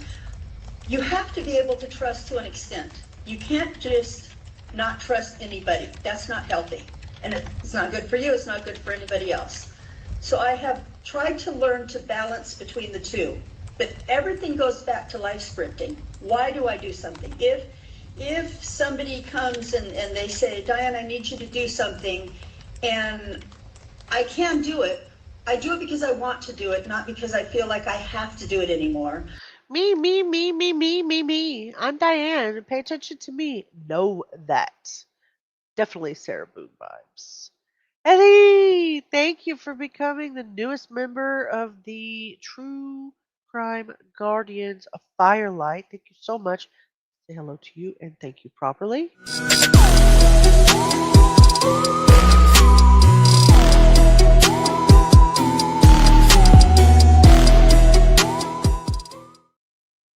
Thank you so very much, Eddie. Very supportive. Thank you. You got stuck in the interesting docs? We're going to go over them. And I'm probably going to do a couple of days where we do open panel because I would love to hear some of the thoughts from the smartest people in the room, not Diane Downs. Not Diane Downs. You guys are way smarter than her. Bella, she says she's doing great. Thank you for asking. She's enjoying her 2 little ones. She might be asleep because it's 9:48 my time, 10:48 her time. She's been doing a lot of packing. They're getting ready to move, doing all the things that requires you to get ready to move across the country. But if I feel like I have to do it, why do I feel like I have to do it? Is it because if I don't do it, they won't like me? That's never been the reason, but that's one of the things that they teach you. I've never worried about not doing something. Do it if you watch J's for Justice. J's for Justice has a verbiage that she used when people say certain things, and she says, listen to what they say, read in between the lines. It's leakage. Leakage, they call it leakage. She says, go back just a little tiny bit. See if you can find the leakage in what she's about to say. To undo a lifetime of behavior, trusting. You have to be able to trust to an extent. You can't just not trust anybody. That's not healthy. And it's not good for you, it's not good for anybody else. So I have tried to learn to balance between the two. But everything goes back to life sprinting. Why do I do something?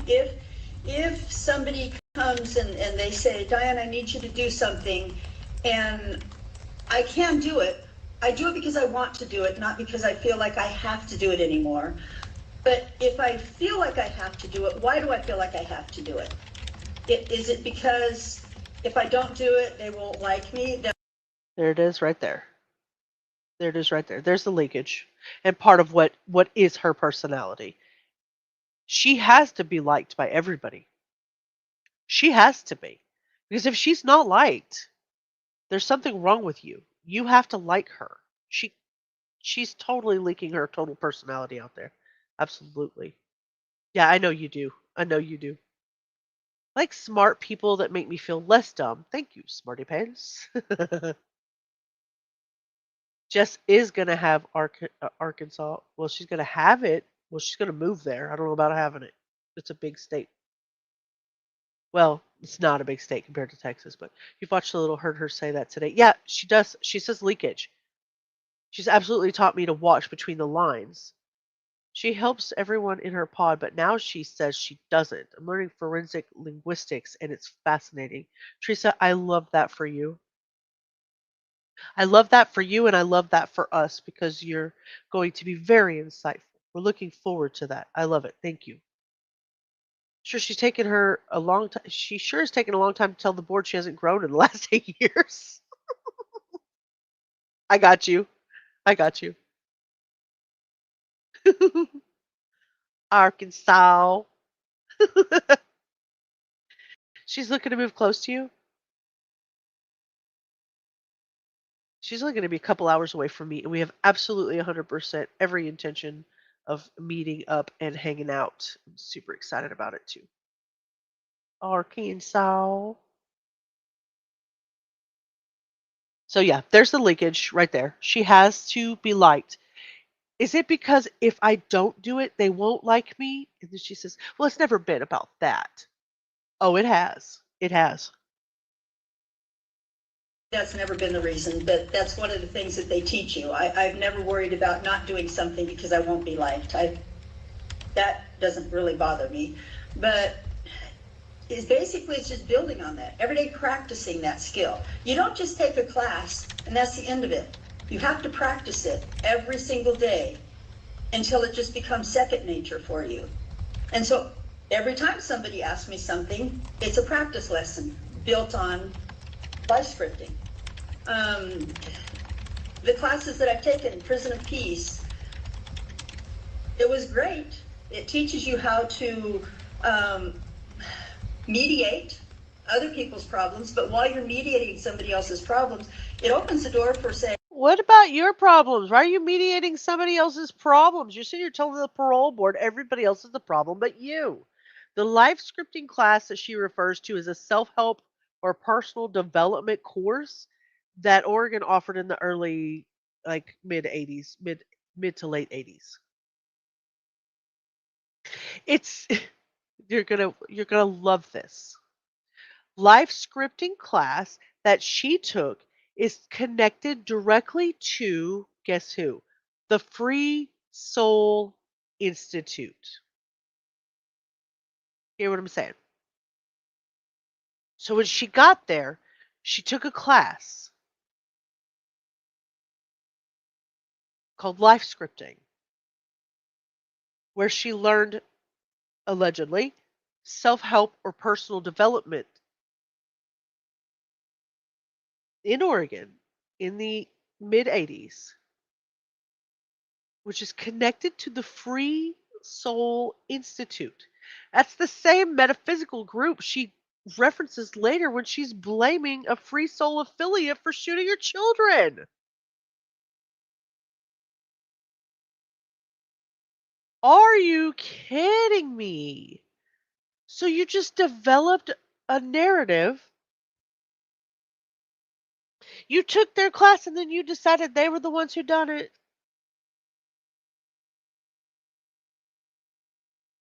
It's designed to help people identify their life goals and all their subconscious patterns, rewrite emotional scripts inside of their head, and connect their intuition or soul purpose to ground them. So she attended the life scripting sessions, took notes that she quotes in that Anne Rule's Small Sacrifices. She told everybody that the class changed her life. Let's read in between the lines. The reason it changed her life is because she flipped the freaking script and decided to blame them for shooting her children. Mind blown. Mind freaking blown. You are as pathetic as they come. Yeah, unreal. The ironic part about it is that it was planned. Like I completely 100% believe that everything that she does is premeditated, calculated, and planned. She does nothing by surprise, except for maybe talk in front of the parole board. People will say it's like it rhymes with Kansas, Arkansas. You getting goofy? Arkansas, Arkansas. Or like they have Texarkana, so they say Kansas. Cock-a-doodle-doo!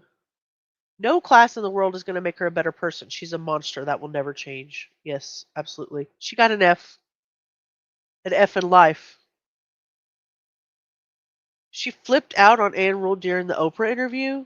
I will have to watch that. We're definitely going to have to probably do a Patreon live or two on the stuff that I can't watch here because Oprah will not let me drive down her road through a hurricane as well as use her content on YouTube. She'll just strike me, or her people will. Off thread of discussion, but I'm gonna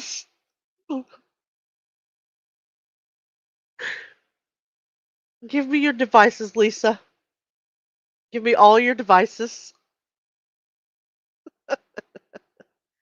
Oh goodness. Anne Rule is on stage with Oprah during the whole thing. That's awful. You can't tell me she's not Deborah Stern's clone. Oh wow, yeah, I didn't even think of that. I did not think of that. Do they have a likeness?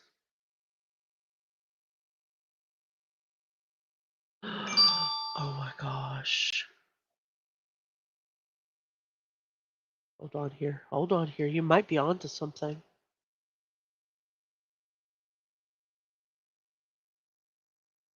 Oh, wow.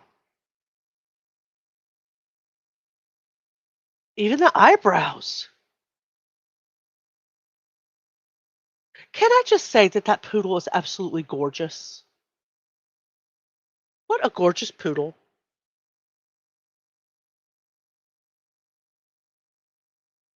Dang. A name here. Thank you. We might just have to figure out another way to do that. Thank you for letting me know. I appreciate that. There is. It's her content though. And you might sneak under the radar being a smaller channel. I might sneak under the radar, but I don't know if I want to chance that. I don't know. We'll see. What a beautiful poodle. Anyway, sorry, those brows. It'd be funny if Diane were on a game show back in the day. Yeah, the poodle was a beautiful doggy. Bellis, go to your room.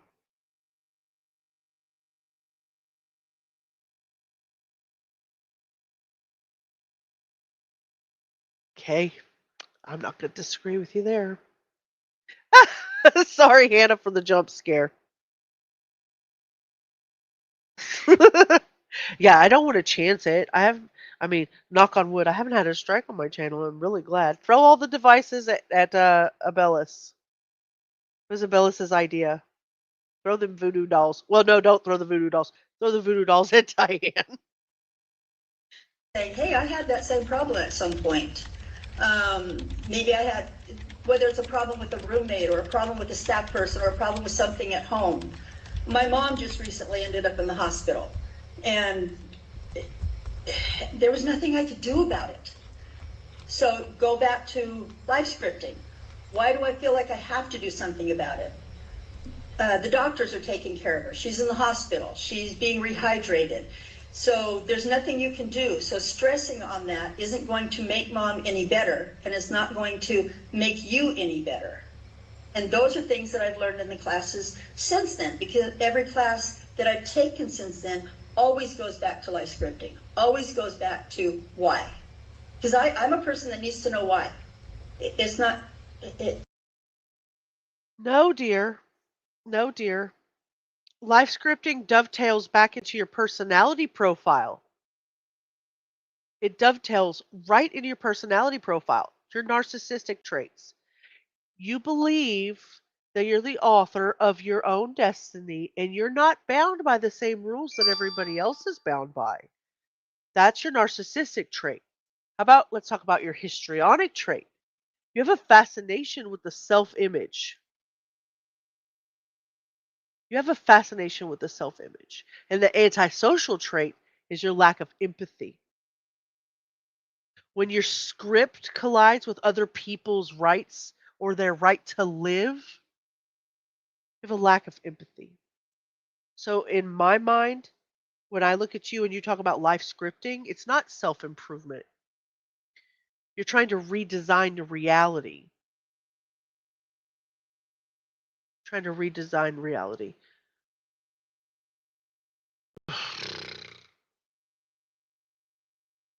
Home is an 8x10 cell. Yes. Everything that comes out of her mouth is a lie. She never even showed any remorse for what she did. And she's still not. She's not going to. She's not capable. Remember, did you find your keyboard or did Meat and Lola eat it? Or Lola the Luna? Her cadence, her narcissism, her denial, her voice, her excuses. Yeah, it has a likeness. It has a likeness. Absolutely.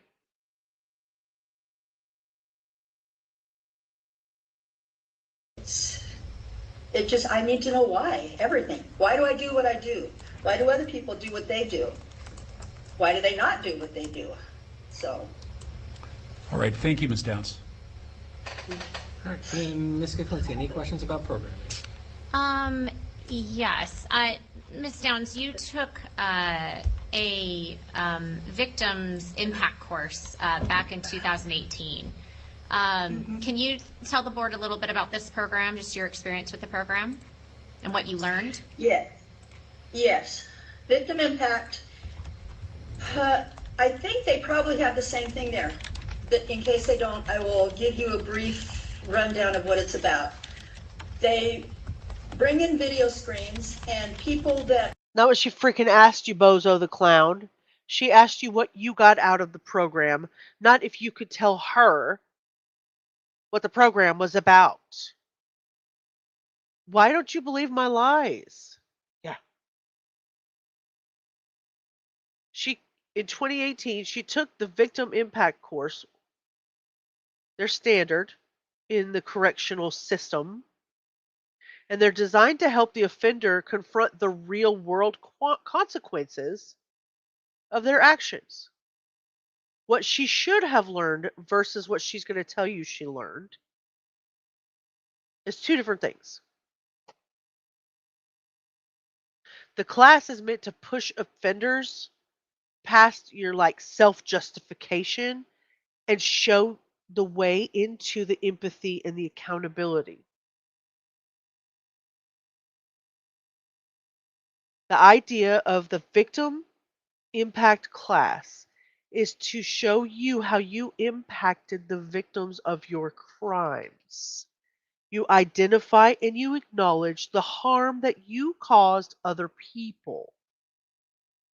You have to understand the emotional, the physical, and the financial damage that you caused to victims and their families, your family. You have to recognize the secondary victims, which would be the communities, the first responders, the doctors who had to see your children bleeding out, how it affected your own family. You have to accept responsibility without excuses or rationalization. You learn to communicate your remorse sincerely and appropriately. Sometimes you write letters to your victims. You don't send them, you write them. You journal. You have a group reflection about the ripple effect of what the frick you did.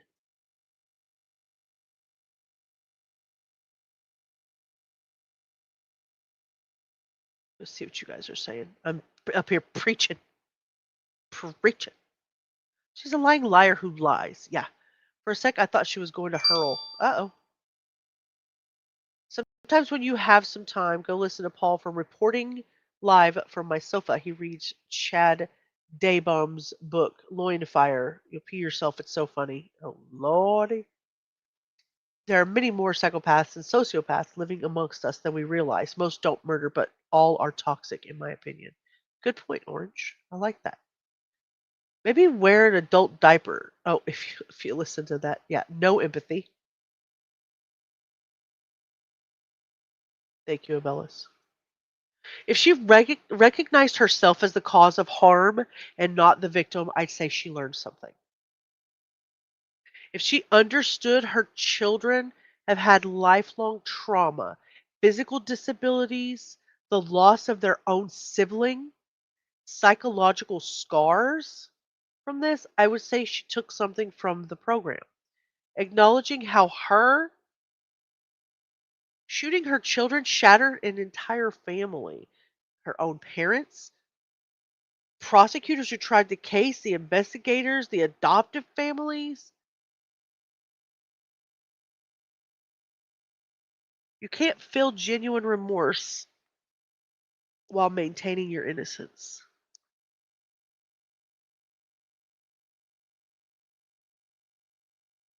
That's the qualities that parole boards are looking for when they're deciding whether somebody has truly changed or not. Denying your guilt continues to present manipulative and lacking insight into her own behavior. And that was in 2008. Reaffirmed again in 2020. She's like a compiled book of issues, is she not? My children were innocent.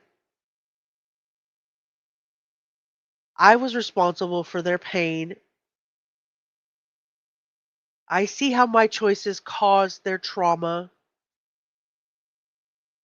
Justice isn't about me, it's about what they lost. That type of stuff.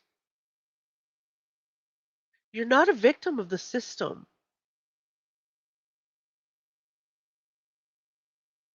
You're not a victim of the system. Have been victims of crimes, various crimes, will tell their story, and then we talk about, inmates, we prisoners, get together and we talk about how would you feel if you were that person or if you were that person's family? How do you feel knowing that you maybe did something like that or that you did something that led to something like that happening?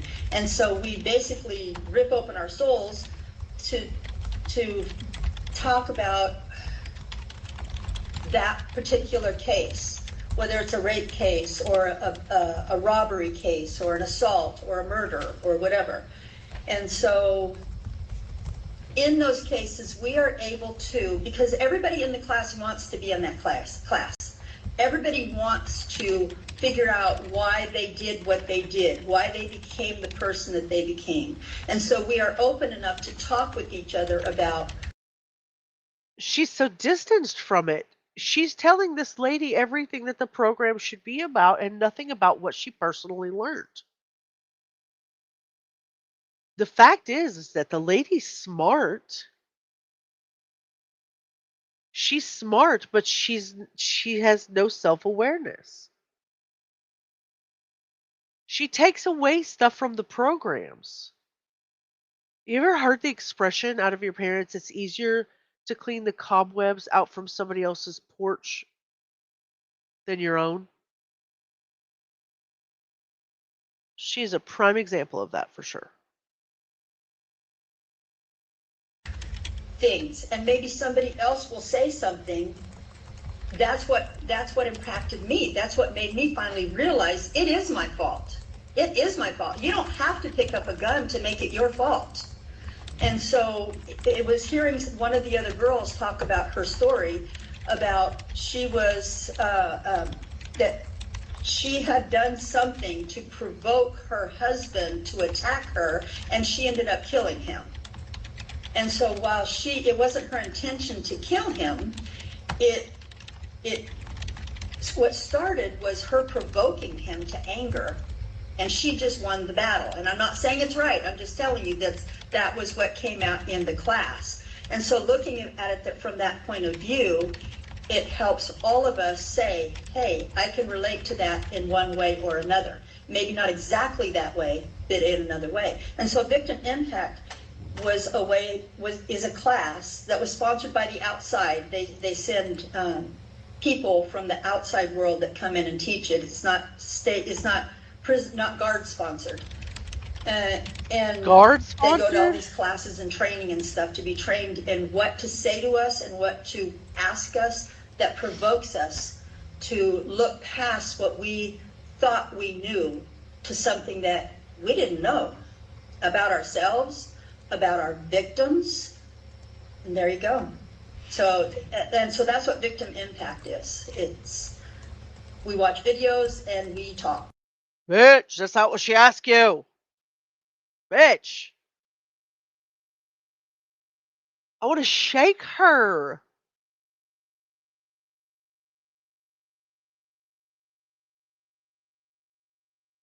I want to shake her. Get out of Lori's portal, Hannah. Get out of Lori's portal. It's bad juju in there. Exactly, case one. What the hell? Could have fooled me too, Lisa. You escaped unscathed. Yeah, we'll see.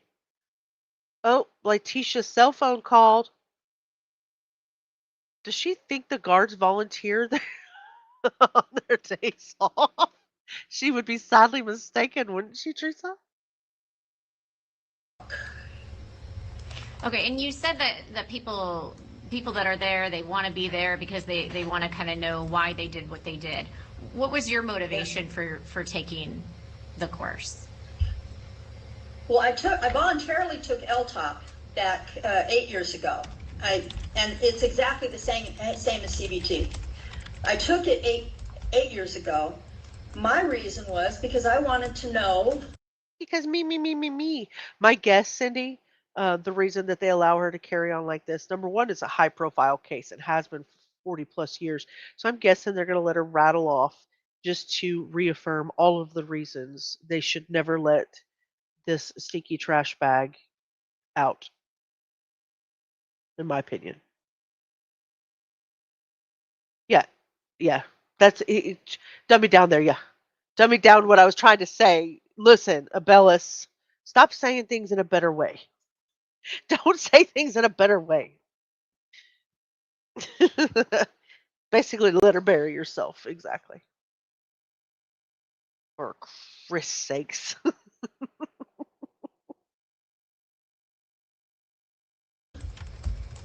What happened? Why? What makes me get to the point? Because I took LTOP right about the same time that I took the life scripting class. They were pretty much about the same time. And after life scripting, I said, wait a minute, I don't know something. There's some things about myself that I need to know about myself, and maybe this class will help. I looked at it as a class for me. And when I took it, they had victim impact, anger management, parenting, all the different classes that they had. And so I took it because I wanted to know why. Why is it that I am a literalist? Why am I just a person that if you ask me a question, I'm going to give you black and white, literally what the answer is, and not all. Really? So why are we building mountains out of molehills and not just answering their questions straight on? Literalist. You're literally the definition of not a literalist. You failed. The class. Yeah. Yep, I'm better than all these classes. I don't need your damn classes. One thing for sure, she can't come back and say they didn't even let her talk. That's for sure. She can say a lot of things, but she can't say that for sure.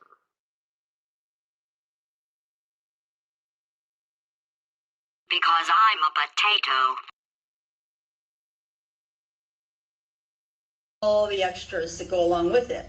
That's why one of the members there asked me what I think. I told you what I think. That doesn't mean it is about Kimmer and Judy. That doesn't mean that that's what they're thinking. But you asked me what I think why I thought their behavior was that way. I'm literally answering questions. It's my purse. I don't know. But so through victim impact, I was able to stretch that a little bit further and see that not everything is literal. I took it because I wanted to be better. I wanted to know why. Why would I stop on the road? Why would I meet with somebody? Why wasn't I? What do you mean, why would I stop on the road? You're acting like you don't even know you were acting like you're talking to somebody else. Like, why did you stop on the road, lady? Why did you go to meet with somebody? God, why did you shoot my children? As if she's on the outside looking in. I afraid? Why wasn't I afraid? And that's why I took it. And then, okay, so CBT, I didn't voluntarily take CBT. I was drafted. I was drafted that time. Now, I went to board in 2020, Mr. Bailey knows, and James Taylor said, so I see you took these classes, and he wanted me to talk about them, and I did. And he said, oh, sounds to me like they're just teaching you how to manipulate the board. And all I could do was laugh. Leakage.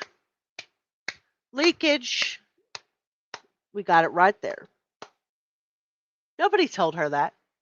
Nobody said that. Nobody said that to her. That's what she thinks she's doing. She thinks she's got this all figured out. She thinks she's manipulating this board. All you could do is laugh?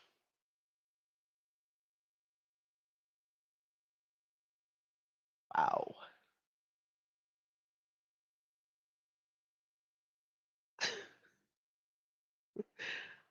Oh, Lord. And say, well, Mr. Taylor, you never have to worry about seeing anything like that in my e-file again. I'll be doggone if 2 years later I got drafted into CBT. And so I asked to be removed because of what Mr. Taylor said, because I didn't want the board members to think that I was disrespecting you, that I was disregarding your wishes. If you didn't want me to take those classes because you believe that it's a manipulation, I don't want you to say, well, the heck with you, I can do anything I want, just watch me. And so I fought to not go to CBT. And I ended up doing the whole program anyway. That's why I can tell you that it is LTOP 2.0. It is exactly, they use the same videos for victim impact. Everything is the same. But because I had been through it before, I actually got more out of it because I wasn't just flailing around in the dark. Plus I had had my life scripting class in between the two. So I knew that there was something that needed to be fixed. Before that, I honestly believed there was nothing that needed to be fixed. I really did. And now I know there is. I have weaknesses. I have things that I need counseling. They asked you all those questions earlier and you refused to answer. They asked you what your weakness was. And you were like, don't have any. Sorry, I'm good to go. Thank you, ma'am. Stupid.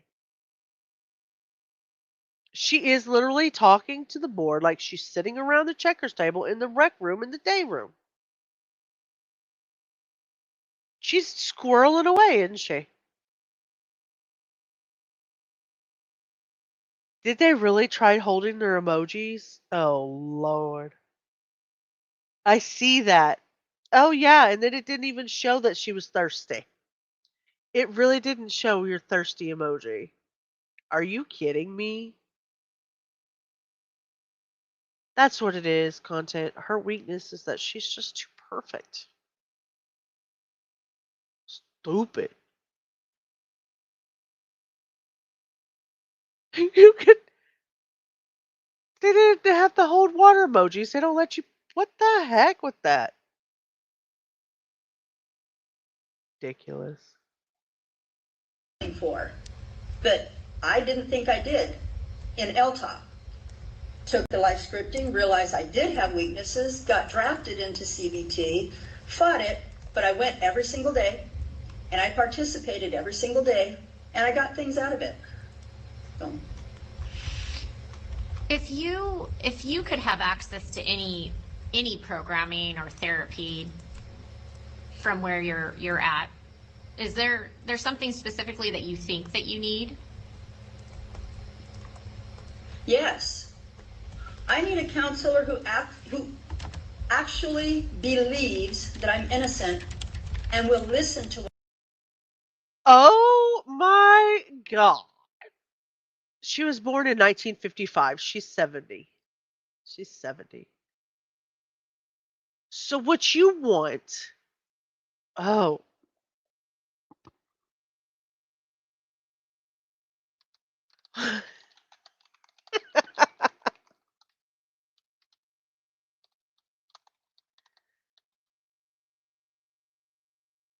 I'm at a loss for words.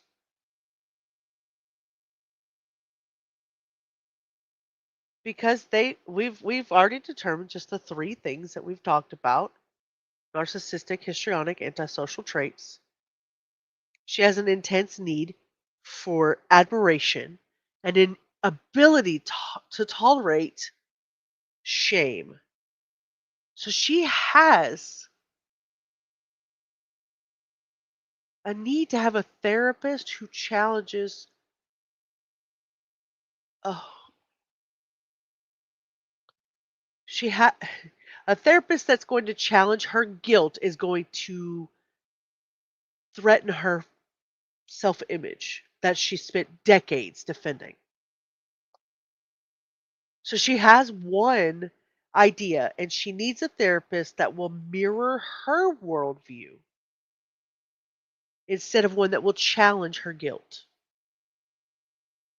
That way, she can reinterpret therapy as a confirmation for herself of her innocence rather than confronting the fact that she did what she did. There is a term for this in psychology for narcissists. It's called narcissistic supply through alliance.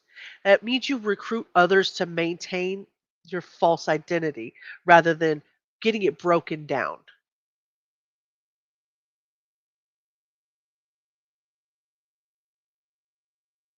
That's just gross.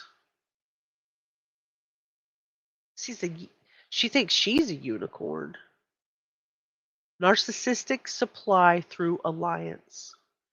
That's why she's so dangerous to other people in the pods, too.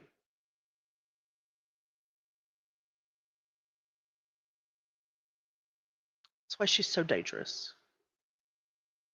If you can get everybody to mirror your worldview instead of breaking yourself down, you never have to confront what you did.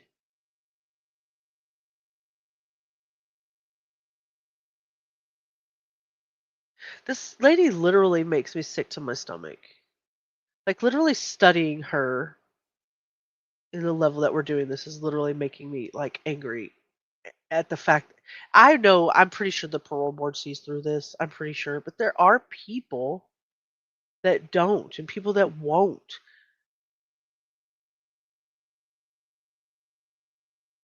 People, other offenders that should be able to manipulate. She can't have a unicorn. They're for good girls. Narcissistic people use others from so many different angles. Absolutely. I don't know. Or you mean during that process or like in general in school? Exactly. Bingo content. Bingo. 100%. I'm going to get me a bingo emoji or something. Bingo. Reading through these documents, there are people who totally believe her. Absolutely. Absolutely. And you're right, Lisa. Understanding what narcissistic people do is so complex. And because a lot of us are not, we can't get into that mindset of why you would need to control every situation. I don't have a need to control a situation. It is funny saying that, being a YouTuber, because you control all of the situations up here, but you don't control the people in chat. You don't control the way that the narrative goes. You don't. I mean, actually, that's not true. You can't control the way a narrative goes in chat, and there's actually a lot of control for a YouTuber, but you can't control what the actual truth is, right? Oh yeah, there's tons of people who believe Sarah. There's people who believe that Koberger's innocent. There's people who believe that Stephen Stearns didn't murder Madeline Soto. There, there's a lot of just a small, small things, small bits of stuff. There's lots of people who, yeah. So the series, the name of our series is Rehabilitation versus Retribution. She's avoiding the task of rehabilitation at every possible turn. Absolutely every possible turn. Her post-trial narrative, everything after her trial, centers on her being the victim of corruption and lies. For any offender, and this is not just Diane, this is not just murderers, for any offender that goes to prison for long terms, even jails should do this, but their first therapeutic step is acceptance of responsibility. That is the road to rehabilitation. If a counselor doesn't believe that you committed the crime, they're not helping you. That step just vanishes. Acceptance of responsibility just vanishes. So does the possibility of empathy. By asking for someone literally who already believes that you're innocent is essentially sabotaging the whole process before it even gets started. She's just asking them to help sabotage the entire process.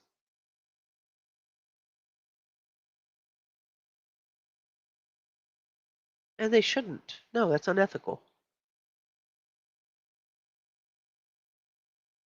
Exactly. Exactly. I mean, they can represent you if they don't believe you. I mean, there's lots of therapists that don't believe you, but they're not going to represent her thinking that she's innocent. That's just I mean, she was found guilty in a court of law by her peers and by the evidence. So, I mean, you can't really physically put a therapist in there that says, hey, I need you to believe that she's innocent. And I mean, where are you going to find said therapist? You're not going to find said therapist.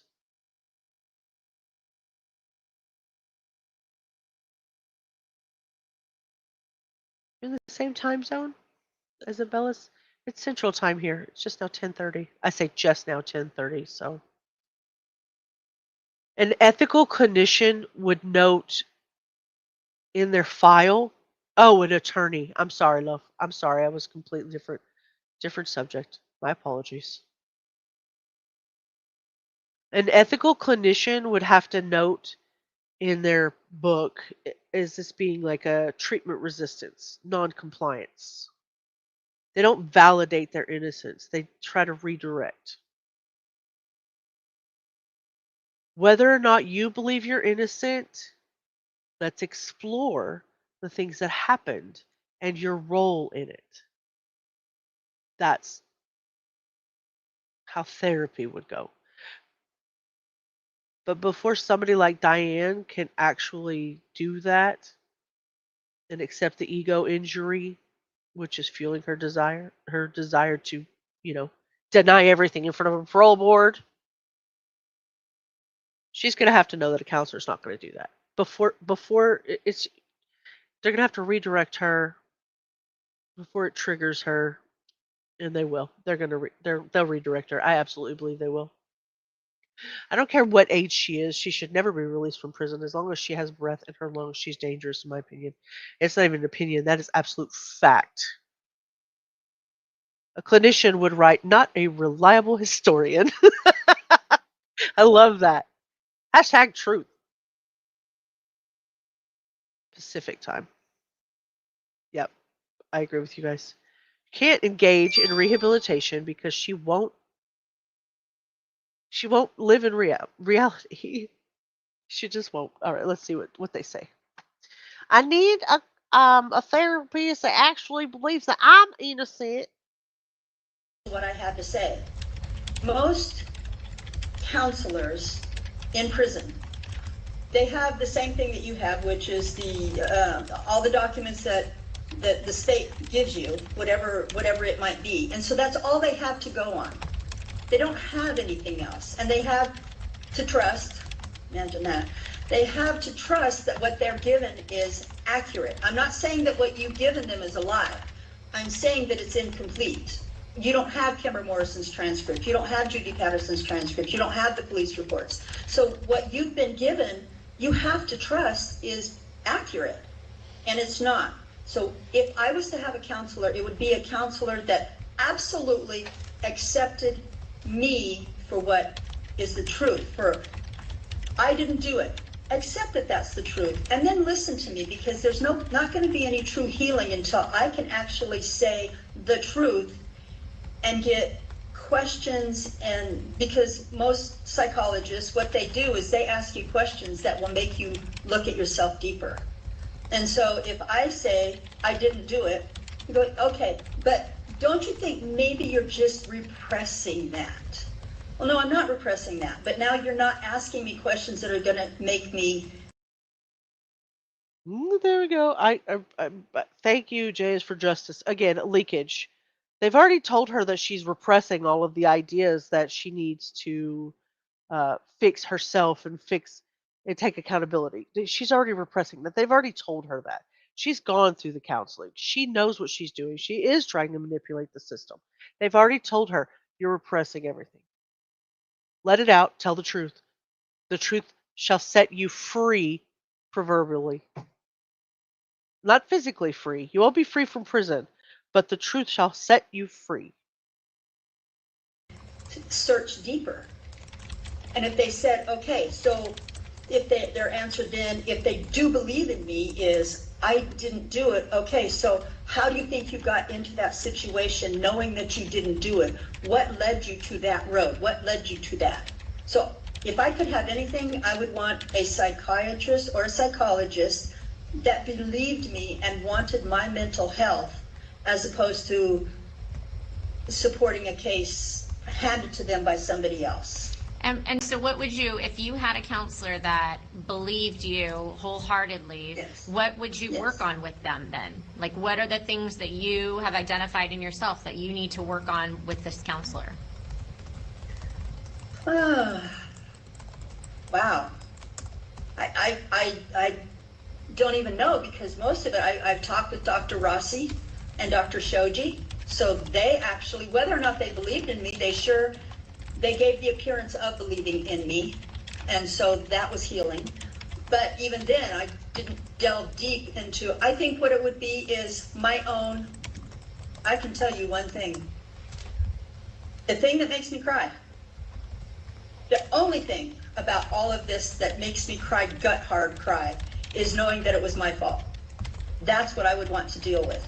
I need to have somebody that I could talk to that would listen to me and would accept the fact, number one, that I'm innocent of shooting, but that I am guilty of putting my children in danger. That I have never recognized. This is so gross. I think we're coming up on the part that actually we might be able to see. We go look that up here. Oh, there's where Whitney went. Mark's got a live going on. Mark the Shark. All right. I think we look in this playlist here. I think this is where we can actually see the few minutes of her in person. Bear with me. Hold peas.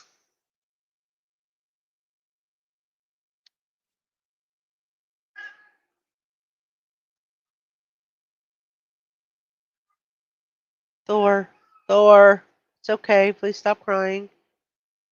You're not starving. You're not starving. We're okay.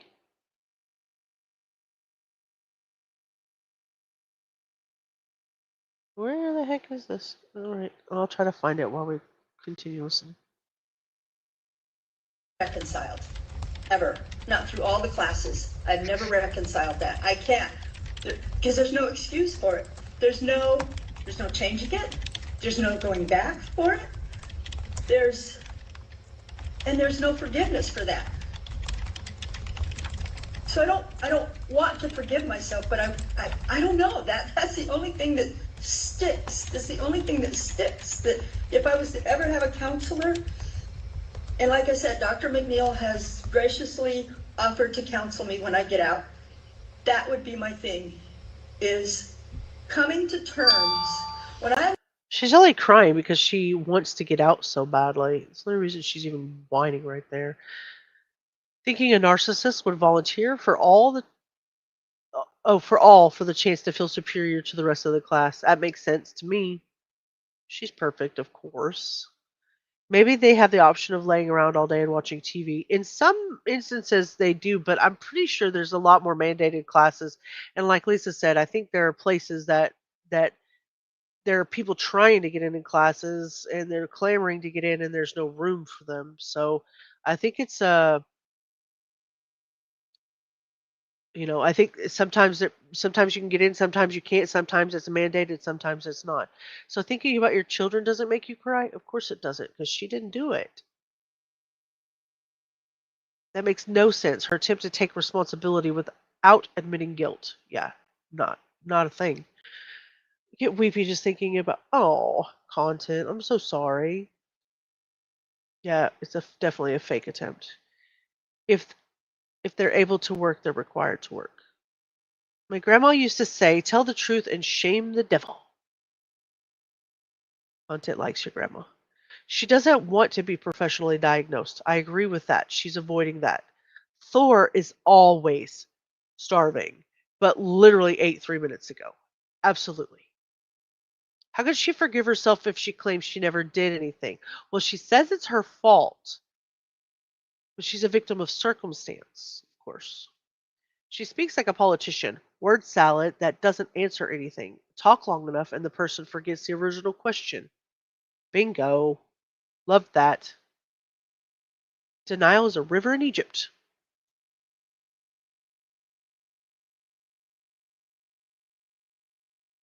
That's sad. That's sad. Okay, let's keep going here. I'm alone in my shower because that's the only place you're alone in here. That is the only thing that I really, really struggle with. Everything else I have come to grips with, but not that, because it can never be changed. No matter how much we talk, no matter how many questions I'm asked, no matter how many times I sit before the board, that night is never going to change. And so therefore, in my soul, it never goes away. It never gets reconciled. I don't even know that it can. Even if I had a psych, I'm not even sure that it could be. Because Okay, thank you. All right, so Miss Downs, I actually think that now probably is a good time to take a break. We're halfway through our topics. We have, just so you know where we're going next, so the next topic we're going to cover is disciplinary history. And then I'm going to combine two topics. We're going to talk about the psychological evaluations that you've taken, and we have a few in the file. And we're going to talk about your criminal history together, all in one topic, in kind of one lump. And then we're going to cover at the last your parole plan and what your plans for your future are going to be. Okay. Let me see here if this is what we've already covered, or if not, we'll. Either way, we're going to watch this 14-minute clip here, and then we're going to call it for the night. We've been here 3 hours, and tomorrow we'll continue on the third day of our series of the Diane Downs series. This is her parole hearing, and let's go here. Let's watch this. This is, you can actually see her. You just wanted me to play this. I don't understand how these people can talk incessantly like they do. Some people like to hear themselves talk. It'll be 7:30 Central. 7:30 Central, depending on what area you're in. Right, let's go through this here. A little bit of context here. We'll run this while we're talking here so you can get a look at who we're talking about. That is Diane Downs from back then. This was her in prison. This was, I believe, a KPTV interview from back then while she was cooking in prison. She's been there since her conviction, since her capture, and today she had Was that ashtrays? her chance at Was that ashtrays on the table? Whoops, whoops, whoops. back then while she was cooking in prison. She's been there since. It totally looks like ashtrays. She's very casual. Do you guys remember back in the day? Now, of course, I was born in 81, so I was very small. Used to shopping carts in Kmart had ashtrays on them. Does anybody remember that? Yeah, it could be ashtrays. Our shopping carts in Kmart used to have ashtrays on them, and I remember I was very young. I think I've told this story once before, but my mama and I were going through Kmart, and I was getting the new Barbie, and I was super excited about it. And before I ever got it home, somebody flicked an ash off of either her or daddy's cigarette, my daddy's cigarette or mama's cigarette, one of the two, and burned the hair on my Barbie before I got it home. Yes. I was so sad. I was so sad about that. I'm traumatized for life. Yeah, inside the Kmart. People smoked everywhere. I was so sad, Teresa. I was so sad. I think I ended up. I don't know, what did I do? What did I do? I think maybe I put a little hoodie on her, or not a hoodie, a little like a little piece of bandanas, something to cover up her little bald head. I was so sad. Okay, sorry, off topic. So squirreling. Her conviction since her capture, and today she had her chance at parole again.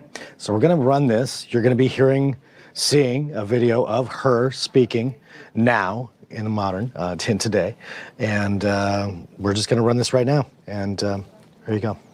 I am a literal person. I am a literal person. I take everything literally. When you say, what happened on May 19th? What happened on May 19th was we were shot. Literally, that was it. But oh, seeing her say what we just covered is even worse, to see her say that. That's it. We were shot. That's it. Literally just shot. Wow. And when people say, did you hurt your children? Literally, no, I didn't. And during this life scripting class, I realized that I did. That 8 years ago was an epiphany for me, and it's like the floodgates have opened. I did. If my children had not been with me on that road, nothing would have happened to them. I didn't want somebody to shoot my children. I did not have a gun. I did not shoot my children. But if my children had not been with me that night, they would not be dead and injured. I am the reason for that. I am the reason for that. And I know that, but I did not understand it because I am a literalist. Wow. That was the fakest outcry of nothingness. That was so fake. Can't cry. Wah. Yeah.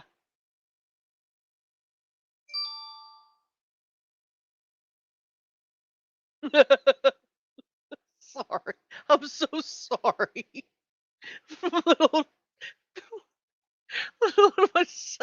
It was such a sad day. What a lonely day. 5.3 seconds at least. And the Oscar goes to, the Word Salad Award goes to... Gaslighter, denier, doing anything to get your ass farther. Because I'm a potato. Don't call me needy. Don't call me needy. I'm a literal person. Okay, Ms. And Downs. that opened it up for me. In your narrative regarding your childhood and your years living at home, you say that you were just saying how you felt loved and sheltered and there was no trauma. And I guess I'm confused because there are reports where you say that your father sexually abused you, and then you later recant those claims. So what is that? I mean, did your father sexually abuse you? And if he did not, why did you tell people?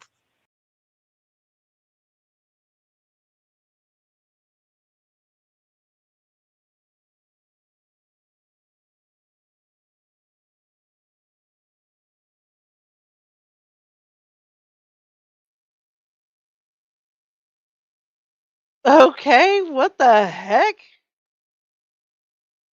Where did I just go? You good? You good, dude?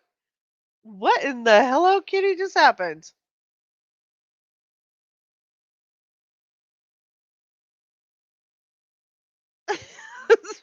Pushing buttons through my trauma over here, okay? I have no idea what just happened. Jeez. Probably because I'm hungry.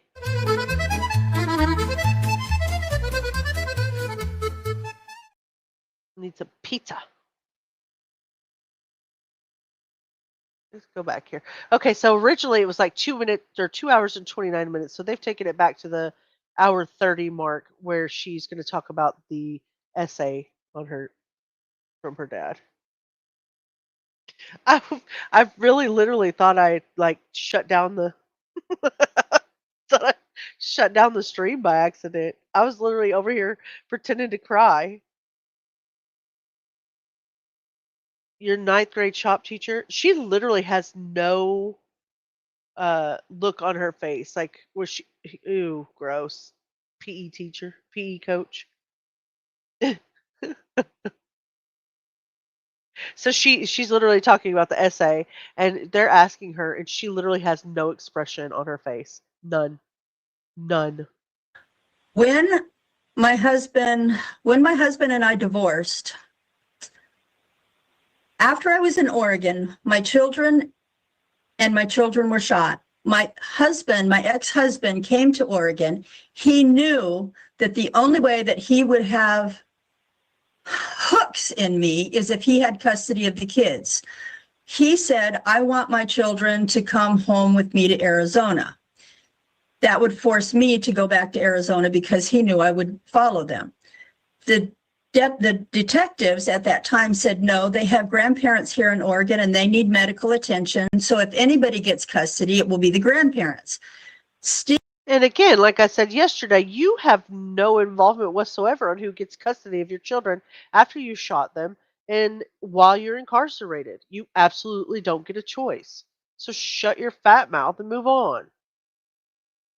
Steve lied in order to diminish their ability to take custody and said, oh, well, you can't do that. Diane's dad is a molester. Well, when you never frown, Lisa, you don't get any wrinkles. When you have no expression in your face, you have no wrinkles. I did not know that Steve said this until June. It was probably the middle of June. The shooting was in May. So a month later, my attorney said, Susan Staffel of Children's Services wants to talk to you about the molestation. And I said, what molestation? Nobody cares. He said, Steve said to Susan Staffel that you were molested. I said, I was not. He says, well, you're going to have to address that. And I said, that's easy. It didn't happen. He said, you can't just tell Susan Staffel you weren't molested, because then it sounds like I didn't have a gun. I didn't do the shooting. I didn't get molested. I didn't. You have to admit something. That way, when you say I didn't, then you're more believable. I said, but none of it is true. So you're telling me that they didn't want you to admit to shooting your children and all of the things that went along with the BS of your crime. What they wanted you to admit to is the essay that had nothing to do with the crime. Okay. Because maybe if you were essayed by your father, that was the reason that you shot your children? You make no sense. Why does she feel the need to pat on about nonsense? Manipulative technique leakage. Absolutely. I agree with you. I'm going to do the Ricky Ricardo and start yelling at her in Spanish in a minute. Don't spit. It's not polite. This. Jeez. I didn't have a gun. I didn't shoot my children. I love my children. And okay, ma'am, you did have a gun. You bought a 22. It was in your name. As nonsense says, carry on. I wasn't molested.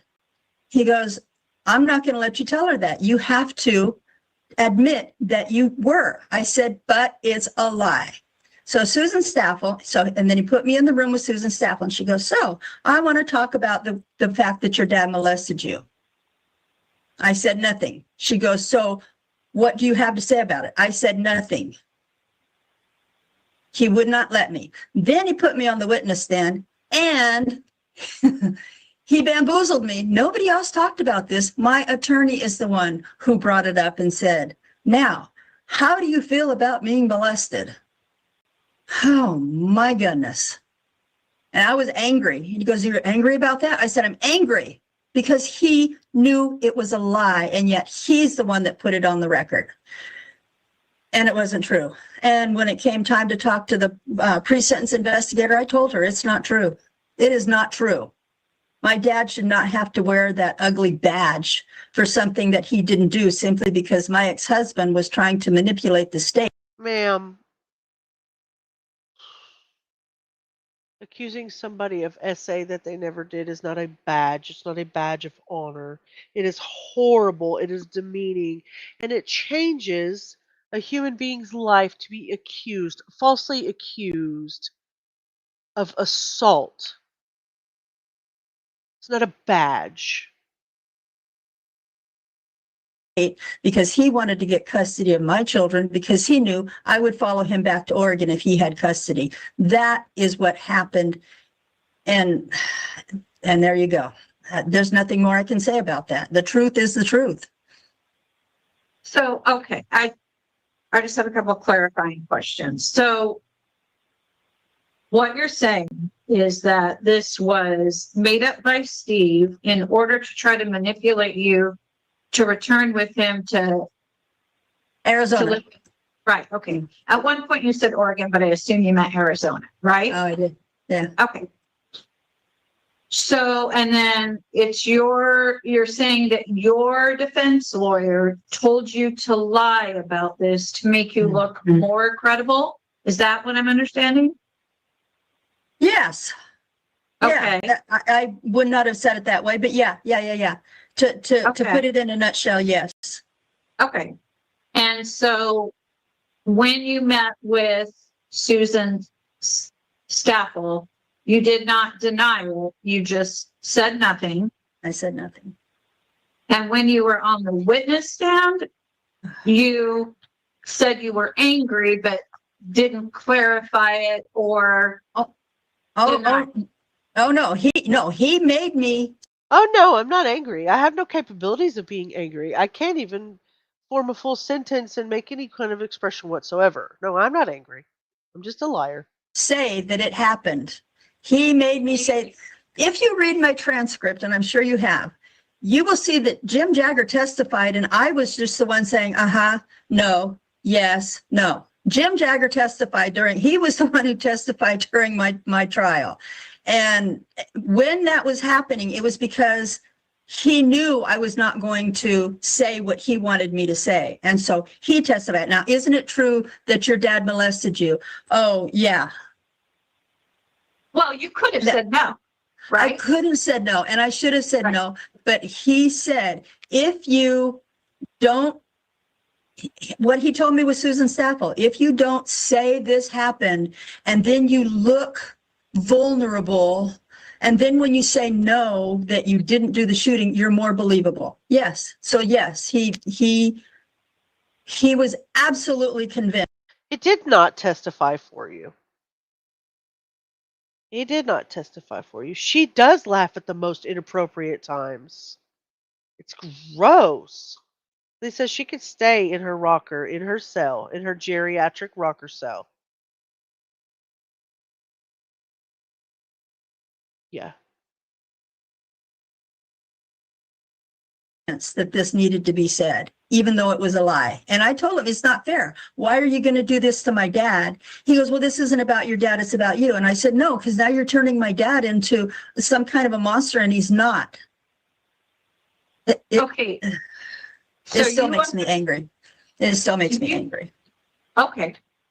You understood that. It's funny that you mentioned that. So the trial, they say that the reporters wrote that she smirked and giggled and even flirted, hi babe, with the courtroom spectators while the photos of her wounded children were being shown. She's 70. She's 70 now. So, I mean, it's funny that you mentioned that she laughs at all these inappropriate times. It's just something that she's known for, right? They were showing the photos of her wounded children, and one juror said that it felt like she was like watching a movie about someone else. Like when when they did a parole hearing in 2008, she was asked by the parole excuse me, one second.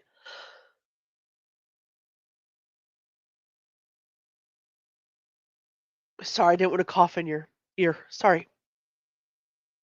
Yeah, she's 70. Excuse me. I have no idea why I'm choking. In 2008, at her parole hearing, the board asked her whether she could identify her personal weakness. Like you said, she laughed and said she couldn't think of any. So she laughed then. The the board described that as being detached, of course. And then she did a media interview with 2020 in 1987 and 2010. And she was laughing while she was describing the events. I'm okay. It's just allergies. I'm so sorry. I'm so sorry. But she was laughing while she was describing the events. And then I'm not 100% sure. I haven't seen it yet. I think we talked about it yesterday. I think while she was trying to reenact the event with her arm in a sling, she was like kikiing and ha-ha and around that too, right?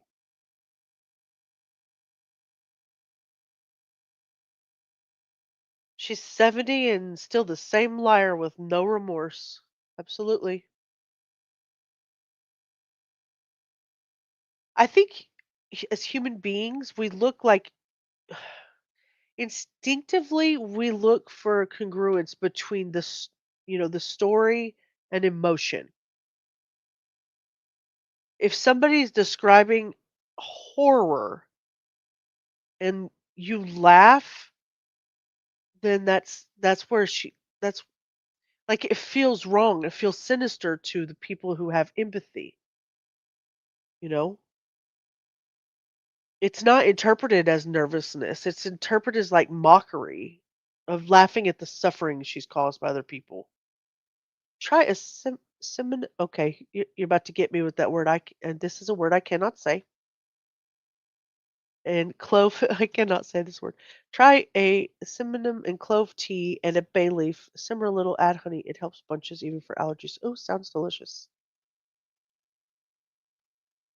She looks so sweet too, like that granny that gives you sweets and it bites me. Yes, she was yucking it up with the detectives. It's disgusting. We'll probably come back to that eerie laughing. So that you were under oath and you were sworn to Yeah. tell the truth Yeah. and that you lied under oath. Yes. Okay. For the record, you're saying your attorney suborned perjury by asking you to introduce information that he knew was false. Is that correct? Wow. I never thought of it that way because, yeah, that's exactly what he did. Let me write that down. I'll be right back. Okay, so he could lose his bar license for doing that, but that's what you're saying he did during your trial, correct? He has already resigned. And so as far as I know, he doesn't even have a license anymore. I mean, when you resign, I think you have to re-up it. I don't know. I'm not out there. All I can tell you is I did not shoot my children. My attorney should have represented me to the best of his ability. And I don't know that he did or that he didn't. I don't know what his abilities were. But I can tell you I did not shoot my children. We have DNA evidence that was found at the scene that my attorney is going to be introducing. And so what would you, if you had a counselor that believed you wholeheartedly, what would you work on with them then? Like, what are the things that you have identified in yourself that you need to work on with this counselor? Nothing, ma'am. Nothing at all. Look at that. Look at her eye. She's literally like thinking of what she can lie about right now. Have you? I definitely will try it. I wrote it down. I definitely will try it. Yeah, she's way more than out of touch. She's just completely, look at her. She's in a spaceship. She is on her favorite rocket ship flying through the sky with little Einstein. Because I'm a potato. Don't call me needy. Oh, yes. Okay, that'll work. Appreciate you. I'll try that. Wow. I don't even know, because most of it I've talked with Dr. Rossi and Dr. Shoji. So they actually, whether or not they believe. Okay, Miss Cindy. Yeah, we're gonna head out as soon as this couple of minutes is done on this interview. I'm trying to keep my mouth shut so we can get through it. I can't believe we've made it through 14 minutes. Sleep sweet when you get there, love. In me, they gave the appearance of believing in me. And so that was healing. But even then, I didn't delve deep into, I think what it would be is my own. I can tell you one thing. The thing that makes me cry, the only thing about all of this that makes me cry, gut hard cry, is knowing that it was my fault. That's what I would want to deal with. I need to have somebody that I could talk to that would listen to me and would accept the fact, number one, that I'm innocent of shooting, but that I am guilty of putting my children in danger. That I have never reconciled, ever. Not through all the classes. I've never reconciled that. I can't, because there's no excuse for it. There's no changing it. There's no going back for it. There's no forgiveness for that. So I don't want to forgive myself, but I don't know. That's the only thing that sticks. They didn't ask you if you wanted to forgive yourself. They asked you what you would do if you had a counselor or a therapist that believed wholeheartedly in your innocence. They didn't ask you if you wanted to forgive yourself. Is the only thing that sticks. That if I was to ever have a counselor, and like I said, Dr. McNeil has graciously offered to counsel me when I get out. That would be my thing, is coming to terms when I'm alone in my shower, because that's the only place you're alone in here. That is the only thing that I really, really struggle with. Everything else I have come to grips with, but not that, because it can never be changed. No matter how much we talk, no matter how many questions I'm asked, no matter how many times I sit before the board, that night is never going to change. And so therefore, in my soul, it never goes away. It never gets reconciled. I don't even know that it can. Even if I had a psych, I'm not even sure that it could be, because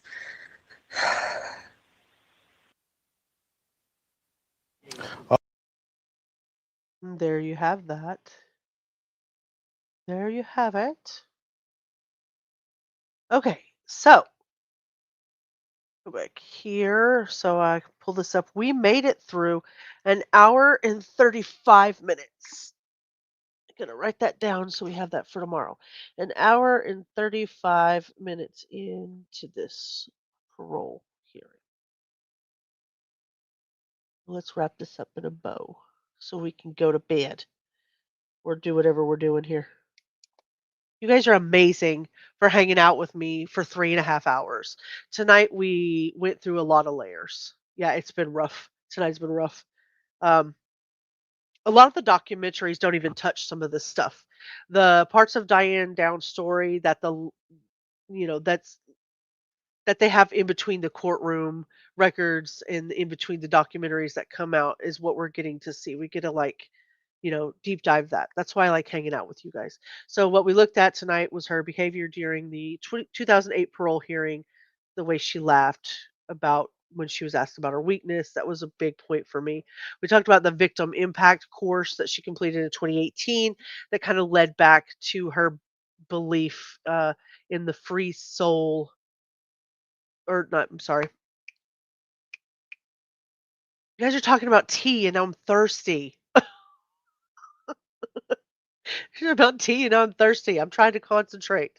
Okay, I'm sorry. The victim impact course she completed in 2018 that was designed to teach her remorse and empathy and how she didn't get it. She still believes she's innocent, not because she wanted help, but because she wants validation. We talked about the Free Soul Life Scripting class and how it feeds into her need to rewrite her own story about blaming somebody else in her conspiracy theory and shifting the blame. Most people look at Diane Downs and sees a crime that's frozen. I'm sorry. Stop. Stop. Oh, Abellis, I'm sorry.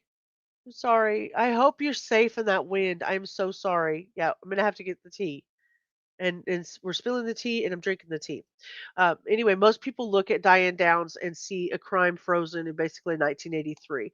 So today, though, we looked at the evolution. This woman has spent 40 years basically editing her own narrative and trying to change the truth that we know is not going to change. So we're going to close out day 2. The series that is called Rehabilitation versus Retribution. So if rehabilitation requires you to be self-aware, right? That's what rehabilitation is. You're supposed to rehabilitate. And retribution is basically where people demand finality. You're going to spend the rest of your life in prison. Where do you guys stand at the end of day 2? Leave me a comment below whenever we get out of here. Is she rehabilitated or does she deserve the retribution? So tomorrow we're going to try to move a little bit beyond the psychology of her and into some of the spectacle and and some of the public stuff, the public opinion and how the true crime actually happens. Hopefully we'll get into that. So everybody try the tea. Try the tea. All right. Thank you guys. As always, thank you for hanging out with me. I really appreciate every single one of you. And we will see you tomorrow at 7:30 Central. Let me prep my little outro here. You guys have a good night.